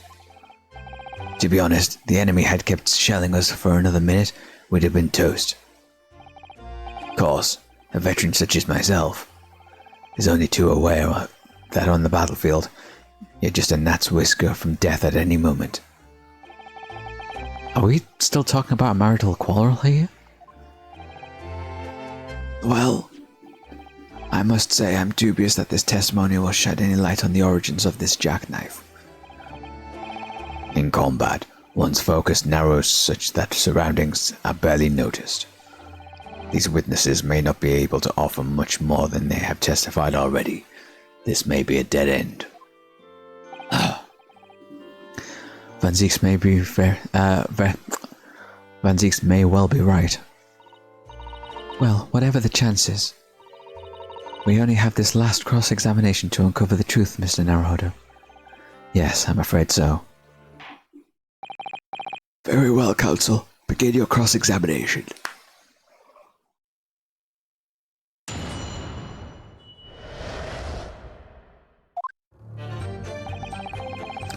Dealing with furniture, knife had to have a bit of a skirmish, can't recall the reason now. Knocked candlestick over, soon had it out, a window open.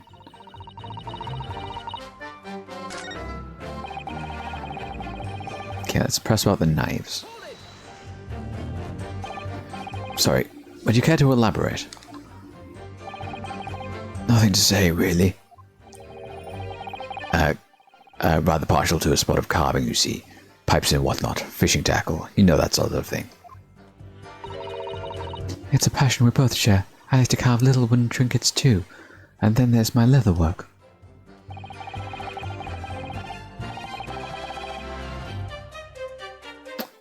I'm thinking about the knife, because it has the...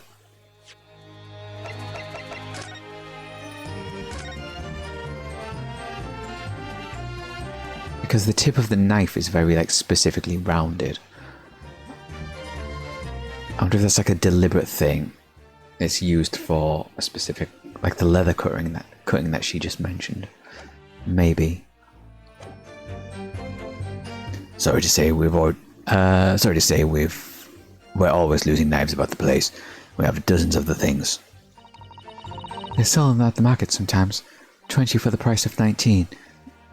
Needless to say, I snap them up. John prefers we use 2 knives at meals sometimes too, instead of a knife and fork. Now, Joan. We don't want people thinking we're some sort of savage. Ah! In his pipe? Here we go again with the scaldings. Why are they being so evasive? I imagine it's because they don't want to believe it. They can't bear the thought that it might have been one of their knives that injured the victim. Which is entirely understandable, of course, but still. Go on with your testimony, witnesses. Sir.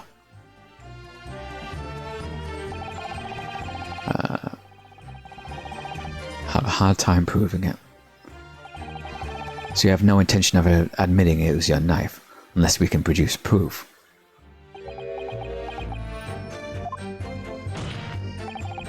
Even though there is no other credible possibility. Even though there is no other credible possibility if Mr. Natsume is innocent. You forget, my Nipponese friend, that it is yet to be established that the accused is not responsible for the attack. As if I could forget. If only there was some way to know who had handled the knife. But I suppose wizardry like that is just a dream. Perhaps you're thinking of fingerprinting, Mr. Naruhodo. What? You mean it's not a dream? That sort of wizardry really exists? Whenever people touch anything, they leave behind a unique pattern from their skin, or so they say. But I can't see anything. There are already countries in the world where these so-called fingerprints can be used as evidence. Lord Strongheart is currently discussing the matter at the Ministry of Justice. Yes, I believe we are rapidly approaching an era of scientific methods of investigation. But for now, we shall have to find an alternative method of proving our assertion. That this knife found in the victim's back was originally Mr. and Mrs. Garrideb's house. If only I could transplant this whole incident to several years in the future. That's the extent of their testimony, is it? What do you think, Mr. Naruhodo? Well, I think we've heard all this before, to be honest. Can't really say I'm particularly confident that we'll be able to prove anything new with this testimony. But in this cross-examination, it's absolutely essential that we establish how this knife came to be at the scene of the incident. Yes, I know. I'm sure both of them must be feeling very worried. Worried that it was in fact a knife. Worried that it was in fact a knife belonging to one of them that caused the victim's injury. If we could find even a tiny shred of evidence to support that theory. Oh, he's speaking. It would cinch this trial for us. It could explain everything. Yes, it would.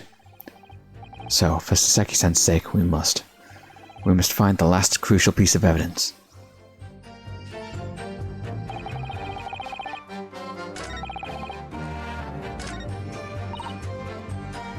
Oh, God, doing these voices is really tiring me out. It's like a lightheadedness I get from it, and it's kicking in. Oh, my God.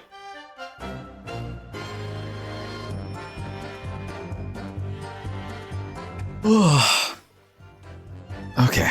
Meanwhile, I was picking up whatever I could throw at him. Even though the room was on fire. As far as I was concerned at the time, it was more important to extinguish my anger than the flames. When a woman wants to throw, she must throw. That is most certainly not true of the Sasato takedown, Mr. Naruhodo. How did you know I was thinking that? So, please cast your mind back and try to remember. Was a knife among the items you threw at your husband that day? In all honesty, I don't recall. But I must, but I feel I must point out that I'm no monster. Let me see. Some bread, a cabbage, garlic, towel, and a sponge, a napkin. Excuse me.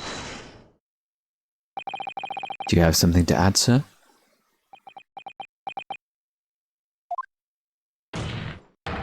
Mr. Garrideb. Don't shoot. Sorry, I beg your pardon. Did your wife's remark just now bring something to mind? Nothing of any significance, no. Just that the barrage of projectiles the old thing launched in my direction was somewhat more solid than she implies. Books, bricks, the fire poker, I seem to recall. Ouch. And the woman's aim is uncanny. She landed it directed with everybody. Ah! Good grief, woman. We're not at home now. This is a court of law. Oh, dearie me. Ever so sorry, dear. What's she even doing with a teapot in here? Honestly, John, I would never have thrown such things at you, obviously. Well, take a look at this then. How do you suppose that happened, Your pipe, sir. Had this thing in my hand as usual at the time of the onslaught. Not to clean out with one of her soft projectiles, she did, yes. And when I went to pick the thing up, it was broken in two. I'd like to see a sponge do that sort of damage. I see. Your pipe was broken. It would never have been sent flying unless it was hit by something pretty solid. Anyway, I've managed to bandage the thing up for now. Ah, you all want to exaggerate, aren't you, dear? I wonder what... I wonder what we should make of this account. It could be important. The defense believed Mr. Garrideb's remark just now to be of great significance. This war veteran's words only tell us one thing. Betray a fiery wife and pipes, as well as the hearts, may be broken. Sentimental wisdom, perhaps, but hardly worthy of adding to a formal testimony. Indeed, common sense, one might say. Might one? In that case, would you at least permit us to examine the pipe, sir? Well, I don't see why not. Oh, dear me. There you go again, trying to ingratiate yourself with a young lady. Very well, the court will accept the gentleman's pipe as evidence.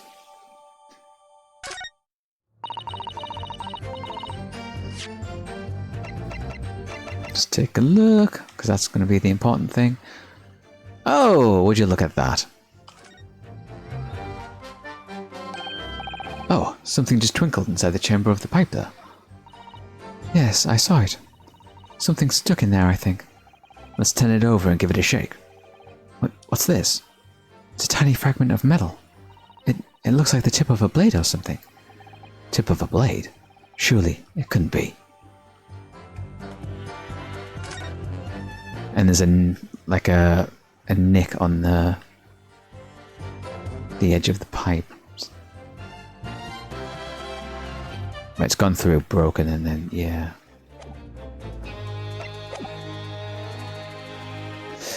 I hope I didn't speak out of turn, Mr. Naruhodo. I was just feeling rather disappointed for you that your request was turned down. Oh, no, it's fine. Thanks to the Sato-san, we have some new evidence to work with. We should examine it carefully. Well, thank you for that. Rebuttal, Mr. Garrideb. Now if we could return to the crux of the matter. What can you tell me about the... what can you tell about the court? What can you tell the court about the knife used to attack the victim?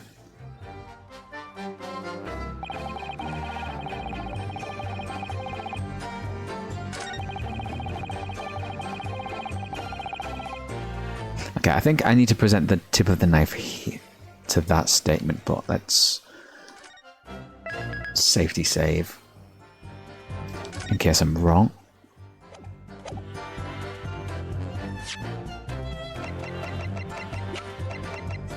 Objection!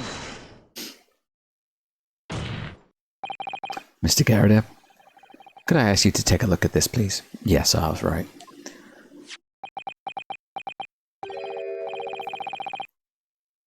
You can ask, but I can't see a bally thing. You can't? Used to call me Dead-Eye Dead back in the regiment, of course. But that was some time ago now. Even when I'm trying to enjoy a large print book by the fire these days. I struggle to tell a B from a D and a P from a Q, to be honest. Oh, he does. Dear me, it's rather wearing being asked about every other letter in every other word. You must be very dusty. Dussy.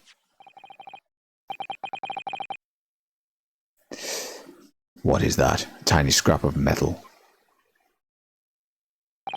Yes, almost certainly from the tip of the blade. Tip of a blade. And what may appear at first to be just a tiny scrap is in fact a crucial piece of evidence. Interesting. And where did the defense come by this evidence? It was lodged in the chamber of Mr. Garrideb's pipe. My pipe? My pipe, you say? By Jove, I wonder how it got in there. And what precisely does this fragment of metal signify, Counsel? Are you suggesting that it is in some way related to the matter of the stabbing on Briar Road?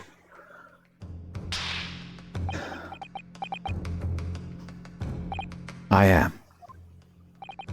What?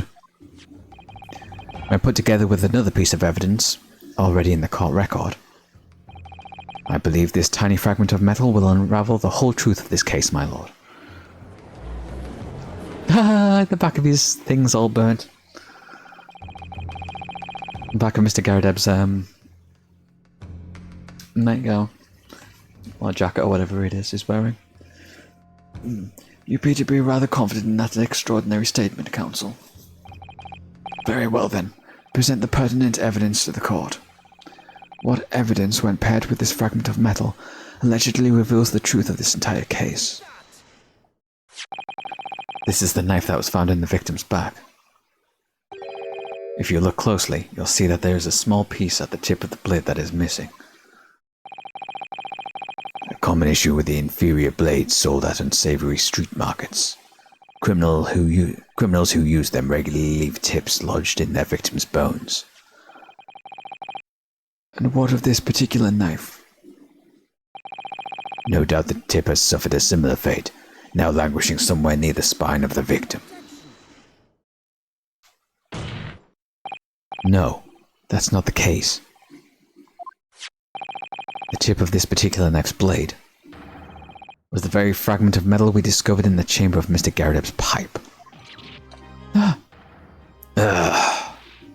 Good grief, Lord Van Zeeks?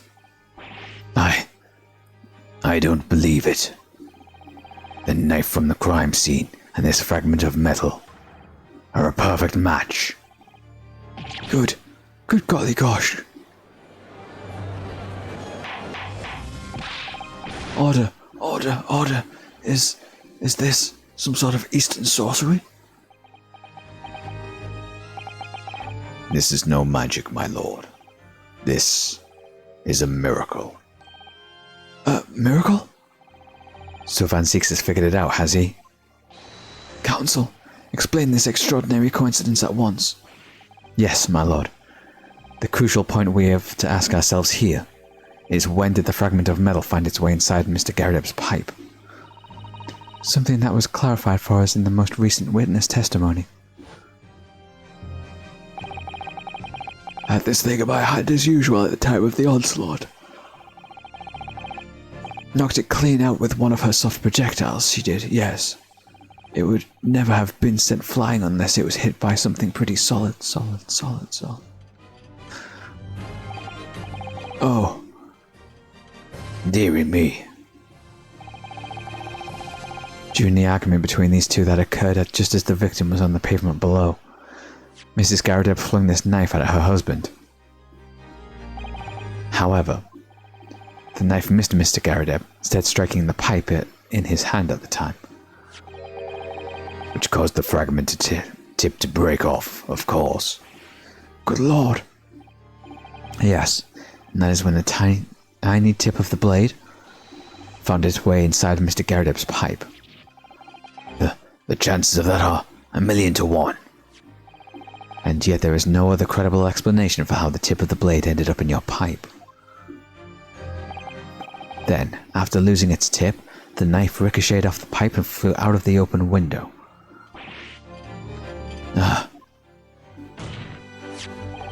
In short, this knife, which fell from the window in the Garadeb's house, is the very same knife that struck the victim in the middle of the back on the street below. Oh gosh. Oh dear. Oh no. Objection!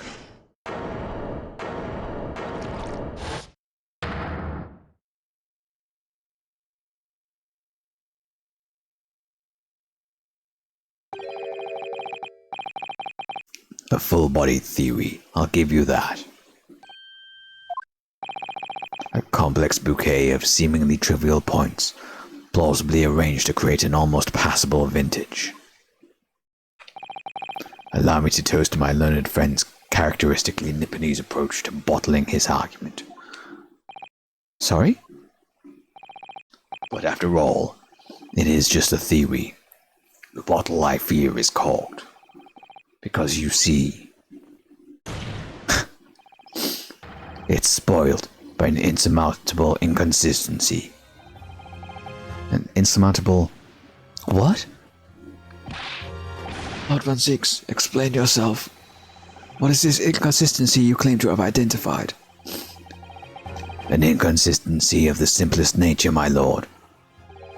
The victim was found with the knife planted in the middle of her back. Yeah, she picked up the book. This is an easy explanation, my dude.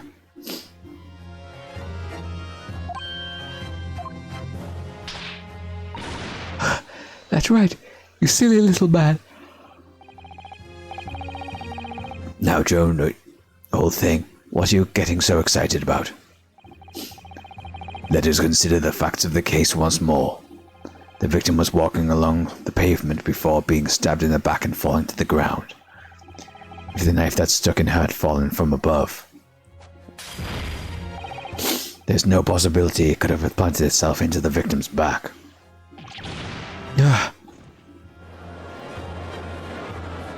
Also, I love that she's standing on a crate as well. As she's so short. Quite right, you see. That's exactly right.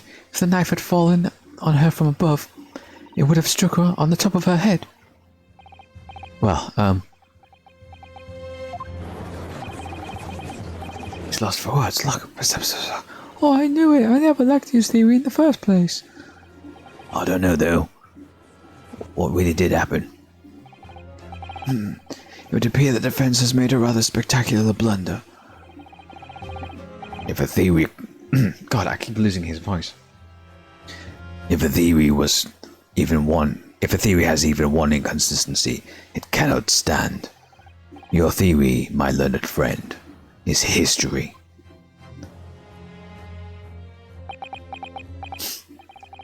We were so close. I could see the truth.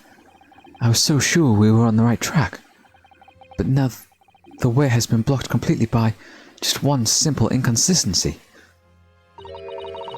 Or in other words, we simply need to eliminate that one inconsistency and the theory will stand. Mr. Sato.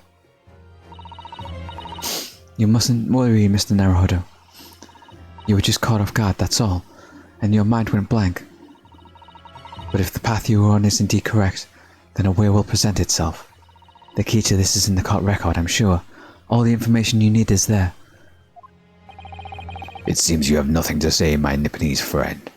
Well, your silence speaks volumes. A tacit acceptance of your theory is fatally... A tacit acceptance that your theory is fatally flawed. Objection!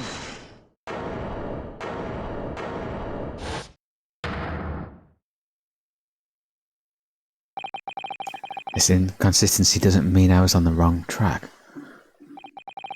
It means that I need to sharpen my mind and dig deeper for the truth. It's a test. Yes.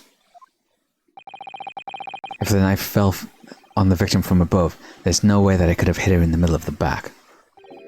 Under normal circumstances, that is. What are you implying? Counsel? There is a piece of evidence in the court record that can explain this inconsistency. That can explain how the knife fell from above could have pierced the victim's back. We already have the answer. Goodness. Utter madness. Surely this must be the last time. Counsel, present the evidence of which you speak.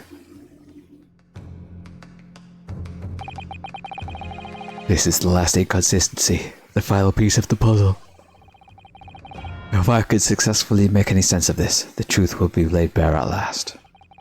The evidence that explains how the falling knife came to be lodged in the victim's back is the fourth book.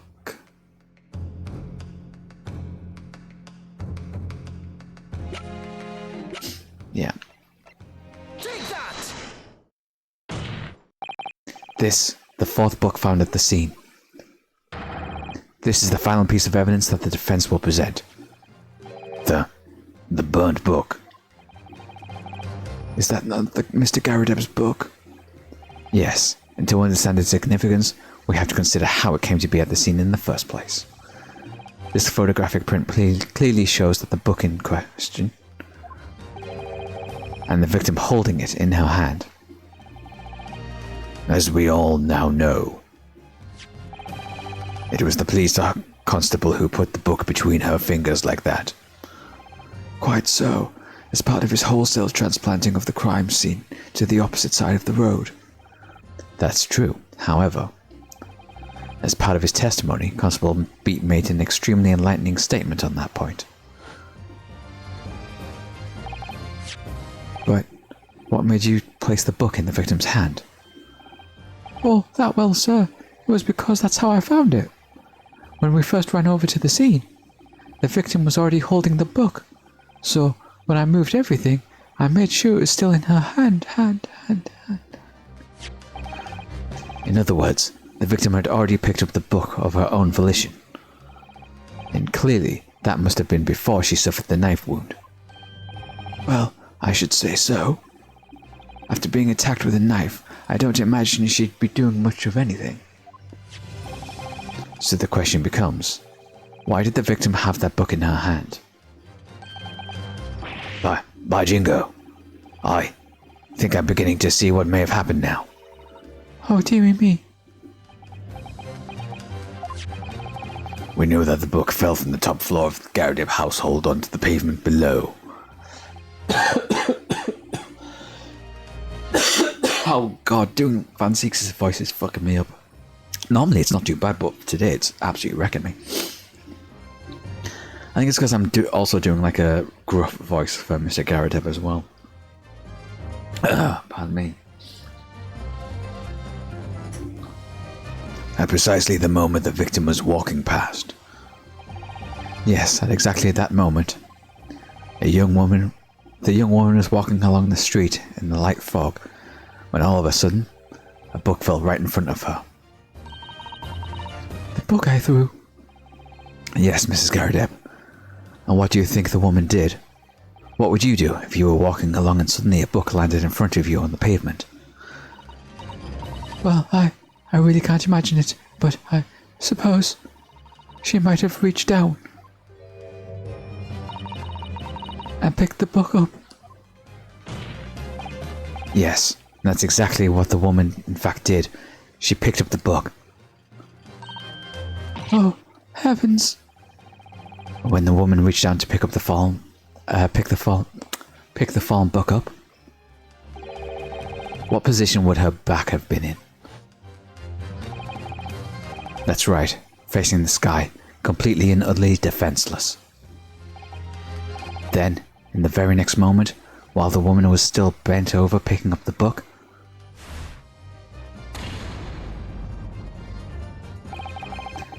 the next object fell from the room above, the jackknife, straight into the middle of her back.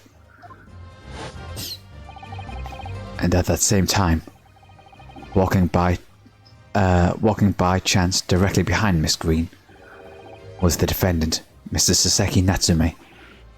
Well, I never... It appeared to Mr. Natsume that the woman simply collapsed on the floor. In the dark of the fog, he didn't see the knife falling on her from above. And from the other direction, the constable and his wife saw no one but the victim and her apparent attacker.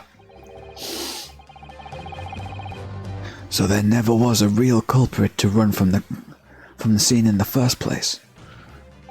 No.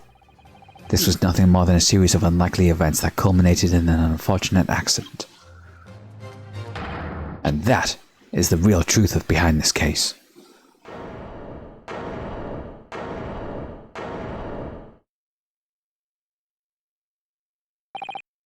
Well, Mr. and Mrs. Garadeb,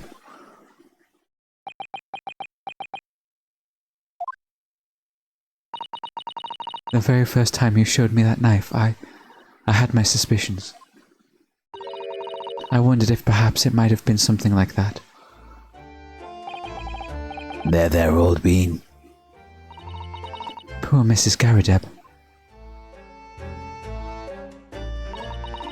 Of course, I never meant for anything of the sort to happen, but it was all my fault, wasn't it?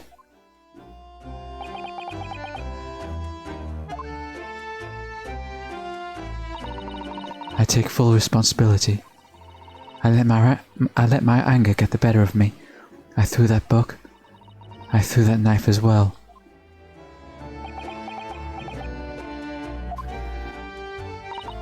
John, dear. It's all right. I know. I'm ever so sorry. Truly. I'm sorry.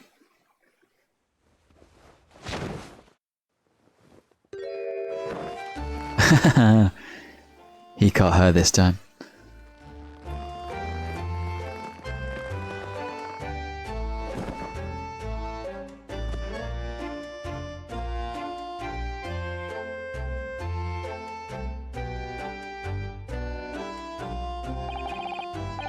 Lord Van Zieks, what news of Mrs. Garadeb? She's been taken to the infirmary. It would appear that today's events have left her in an especially flustered state. However, I believe she will recover in due course. There is no cause for concern. Yes, unbeknownst to themselves, they caused what could have easily been a terrible tragedy. They shall have to prepare themselves for the consequences of their actions. There is some good news, however, my lord. They've just had word from the hospital where the victim is being treated.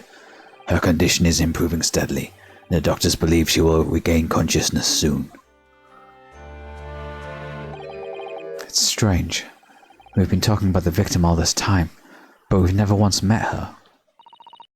How wonderful. The woman is out of danger, it seems. Yes, that is good news.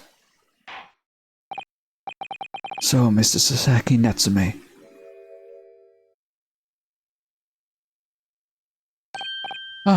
Yes. On behalf of my fellow countrymen, I would like to take this opportunity to beg your pardon, sir. You came from your distant eastern homeland to study our great British culture, and have been repaid with immeasurable unkindness. Please accept our heartfelt apologies.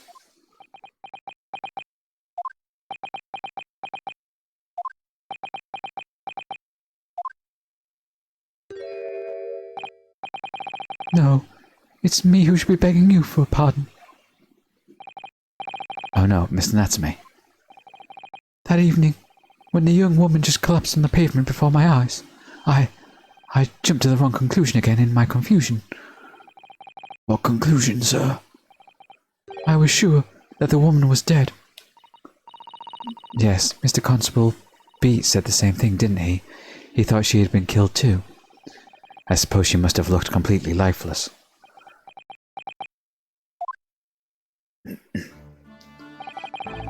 It's been about a year since I arrived in Great Britain now. I still can't get used to life here. I can't relax. I'm sure there are evil spirits lurking in the fog, like they're haunting me. Poor Sasaki-san. His imagination really has got the better of him. Yes, poor man. So when it happened, I thought the young woman had been taken by the fog spirits. I should never have dropped my books like that and run away. I should have called for help, for a doctor, for the police. Instead, I managed to create a rift in the relationship between our two empires. And for that, I am truly sorry. Oh, Mr. Garadeb sat in the juror seat now. One could indeed say that some mischievous spirit has been at work here, I think. One that created a chain of unfortunate mishaps. We were befooled by the spirit and led to false conclusions. But thanks to Lord Van Zieks and your young lawyer here from the east, that chain has now been broken and the spirit exorcised. I heartily commend you both. Oh. Now then, ladies and gentlemen of the jury. Yes, my lord. In concluding this trial, I must ask you one last time for your decision regarding the defendant's culpability. Are you ready to present your findings to the court? As the foreman of this jury, I can assure you that we've reached a fair and just conclusion. I do declare the truth can be extremely cruel at times. Well, I didn't suspect that the woman next to me, that's for sure.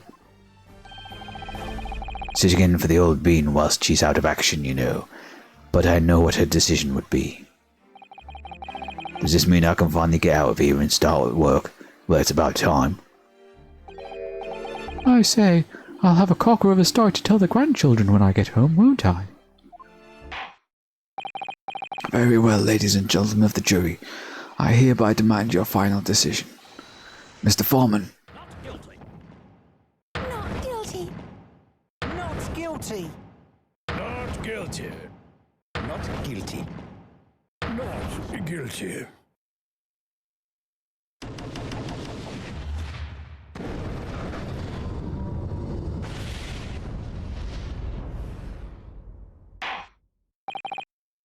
Very well, Mr. Saseki Natsume. I hereby pronounce you Not guilty. Ooh, who keeps bringing all of this confetti into the courtroom? And the fireworks. I forgot about the fireworks.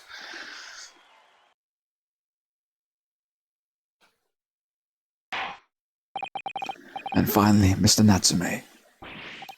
Oh, yes, my lord, sir. You are now a free man once more. It is my hope that you will continue to further your education in British culture. And may you never again be brought before me. He's going to be like a thingy in like the second game. I bet you the second game he's going to be accused again. Or the next case. We've still got one more case left. That'd be funny. What the fuck was the deal with the weird clown guy outside of his the house, the building? That never came up. They've got to be characters for the next case then. They've got to be. My life, I swear I'll never set foot in a courtroom again. I'm transported to a tears. Oh, he is going to be back in the next fucking court case.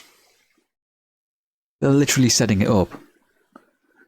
Just planting those flags. I'll never again set foot in a court case. Oh my god. Thank you, counsels. Court is adjourned.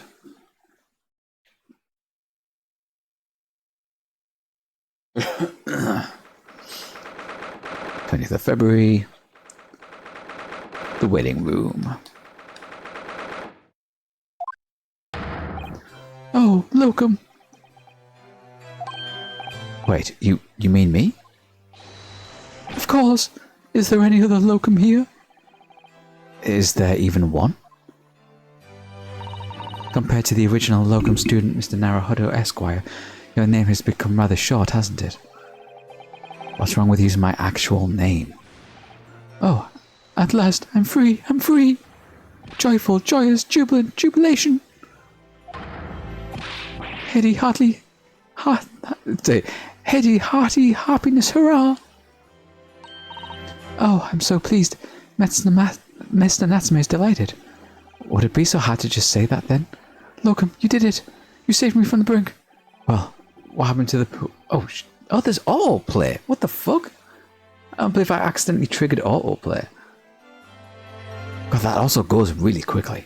How have I not noticed the autoplay button before? That's wild. Okay. Well, what happened to the poor woman was in no way your fault after all. I'm just glad everyone can see that now. No, not that. Lovely, loyal, locum lawyer. Yes? I mean, as I said before, I've just never got used to life here in Great Britain. Every time I look over my shoulder, I see foreigners. I see towering brick buildings. Even from high up windows, I see them looking down on me, laughing. Look at that little hunchback. Oh dear, I'm sure it's all in your head, Mr. Natsume. But today, you, locum lawyer, gave my gloom the boot. You stood firm behind that baronical bench before all those babbling British. You battled to the bitter end, laying bare the baffling truth. And when I beheld the blinding fireworks among the beams of the Bailey's roof, I bellowed, "Behold, the best barrister ever born!" Well, that's very flattering. We're very pleased for you. This has given me a wonderful anecdote to recount to my old friends back in Japan. An anecdote? Is that what's to become of all of my hard work? Ah, there you are, my dear fellows. God, what fucking voice did I give Shorms? I apologize for you waiting. I rose late this morning. Oh, Mr. Sholmes, what a pleasure to see you. I see I am here not a moment too soon. A disaster has been averted, I'm glad to say.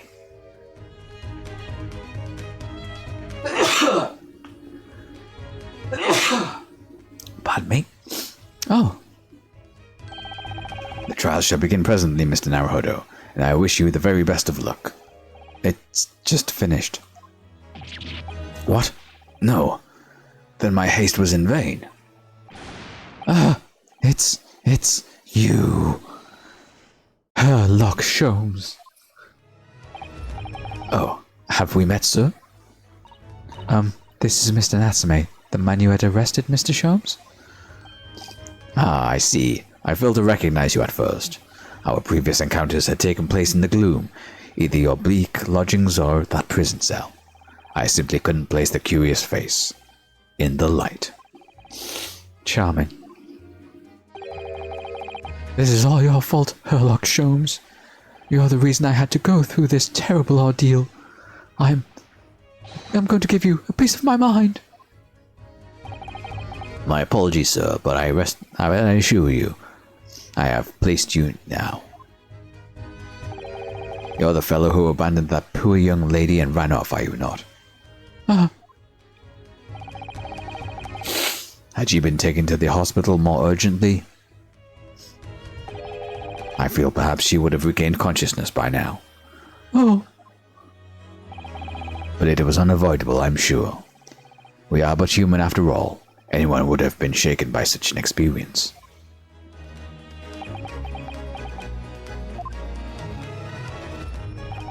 I do feel very badly about how I behaved. Well, never mind. Now then, what was it you wanted to say to me, sir? Nothing. Priceless. Oh, I am sorry, really, but... that was quite priceless. Poor Sasaki-san. Still, on the bright side, you've had an extremely entertaining experience without paying a penny. And, it would seem, you were not even found guilty. But there is no bright side. Whatever do you mean, Mr. Natsume? Even after this, I'm still cursed by the spirits and now by the Reaper. Ah, Lord Van Zeeks. I haven't forgotten, you know, what facing that man in court means. Even if you're not found guilty, you're still doomed. It'll be alright, Mr. Natsume. If the Reaper is trying to make trouble, I will protect you. Hiya! With a perfectly executed Sasato takedown. Much as I like being turned on my head, a bit of a warning might be nice next time, Mr. Sato.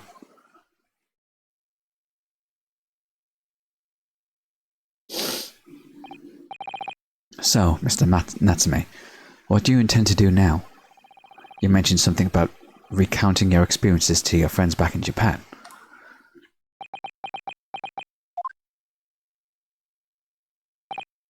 Yes, I intend to return to my homeland soon. Oh, It has already been a year since I arrived here in Great Britain. I have visited universities, libraries, bookshops, and I've been honoured with the tutelage of professors. I've learned so much about the wealth of literature here, and the city it has shaped. And I've come to realize that it is my calling to sail home and tell my fellow countrymen about it. That's very touching, Mr. Natsume. Or, in perhaps less veiled terms, you wish to withdraw halfway around the world to escape the terror of the Reaper's curse. That's not it at all. The more I learn of literature, the more this strange feeling claws at my insides. I feel compelled to return to my roots and attempt to pen a work of my own. Oh, I see. A work of literature by Soseki-san. Could be an interesting read.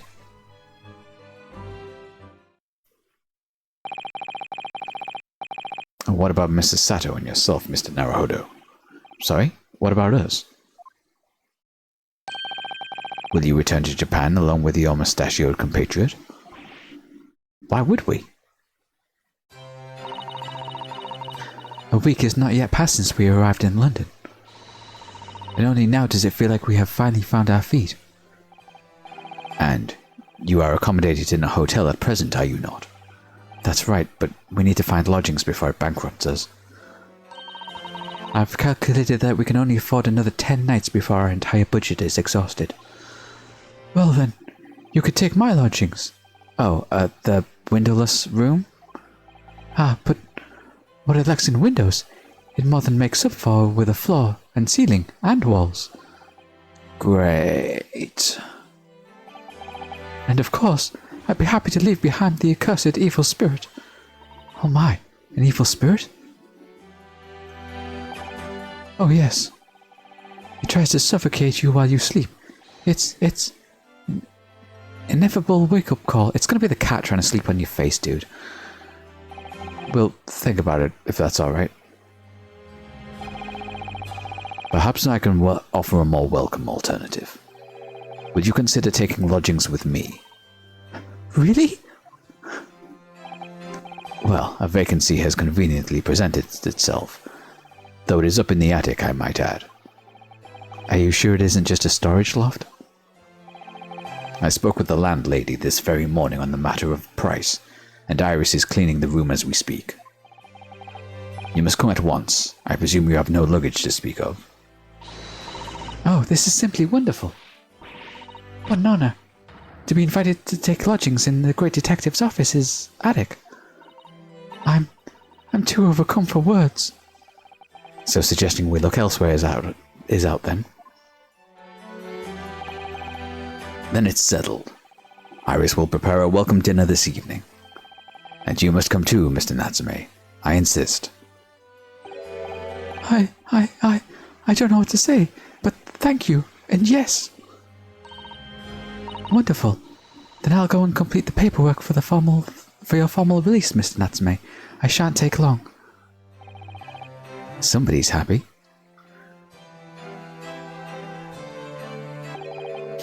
Locum, I knew that you wouldn't let me down.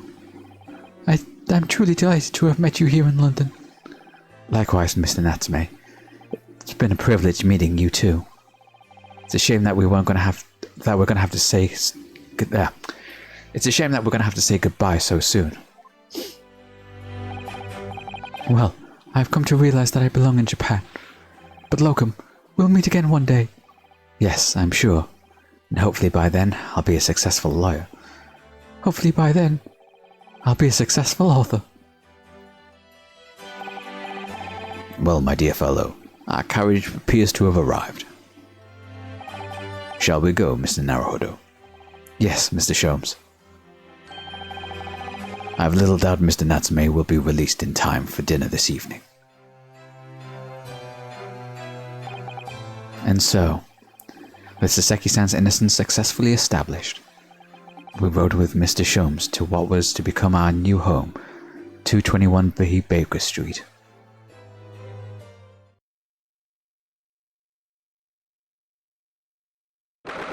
It's not terrible.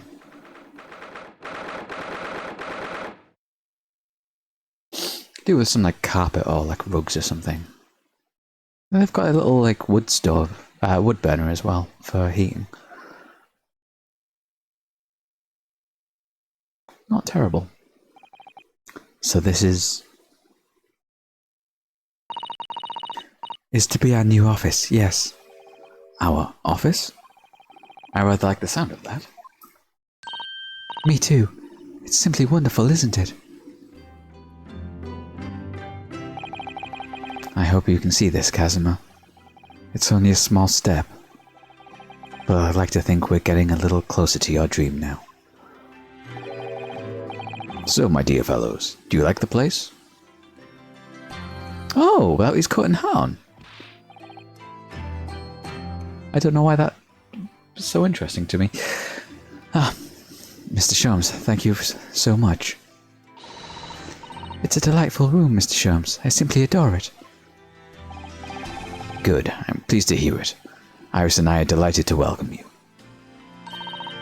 Oh my god, what fucking voice did I give her? I hope everyone's hungry. It's nearly time for dinner. We'll eat as soon as Mr. Natsme arrives. We have a lot to celebrate. Iris, you must let me help you. Alright then, Susie. You can be in charge of the salad. Splendid.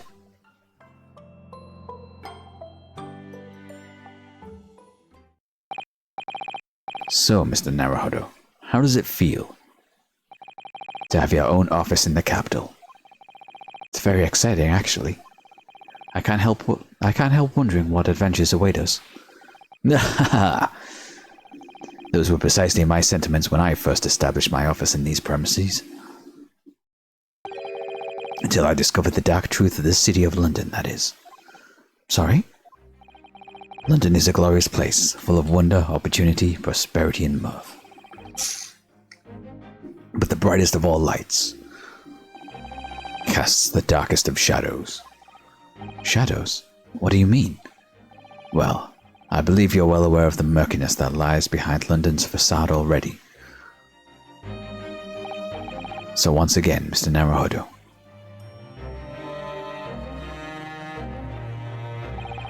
welcome to London.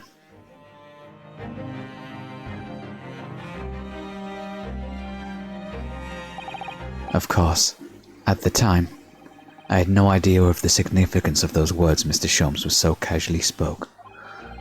But it wasn't long before my turn came to lift the facade and see the true depth of the murk that lay behind it.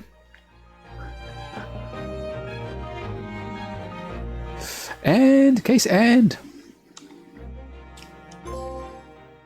Landed in London.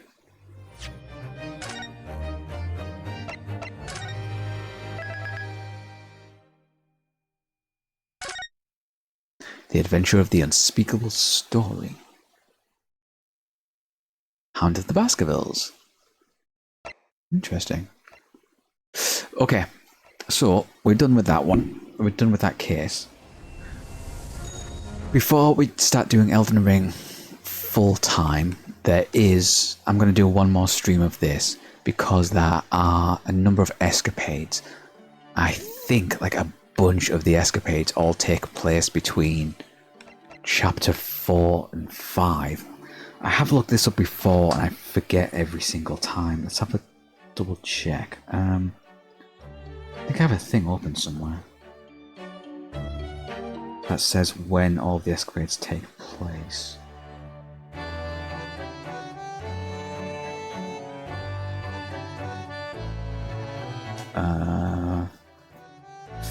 No, that's the achievement guide. Where is it? Let's have a look.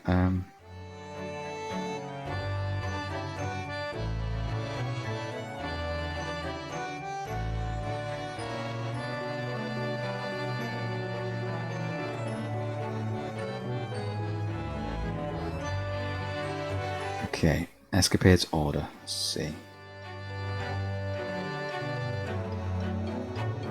So escapade 4, 5 and 6 all take place between cases 4 and 5.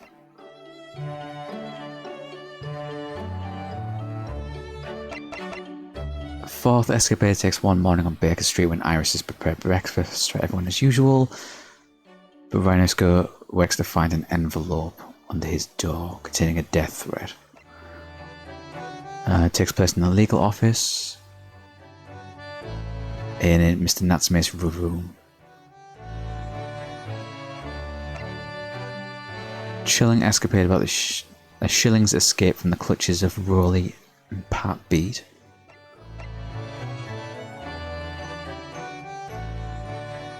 Gina the Pickpocket. Is that a character we've run into? I'm not sure if it is.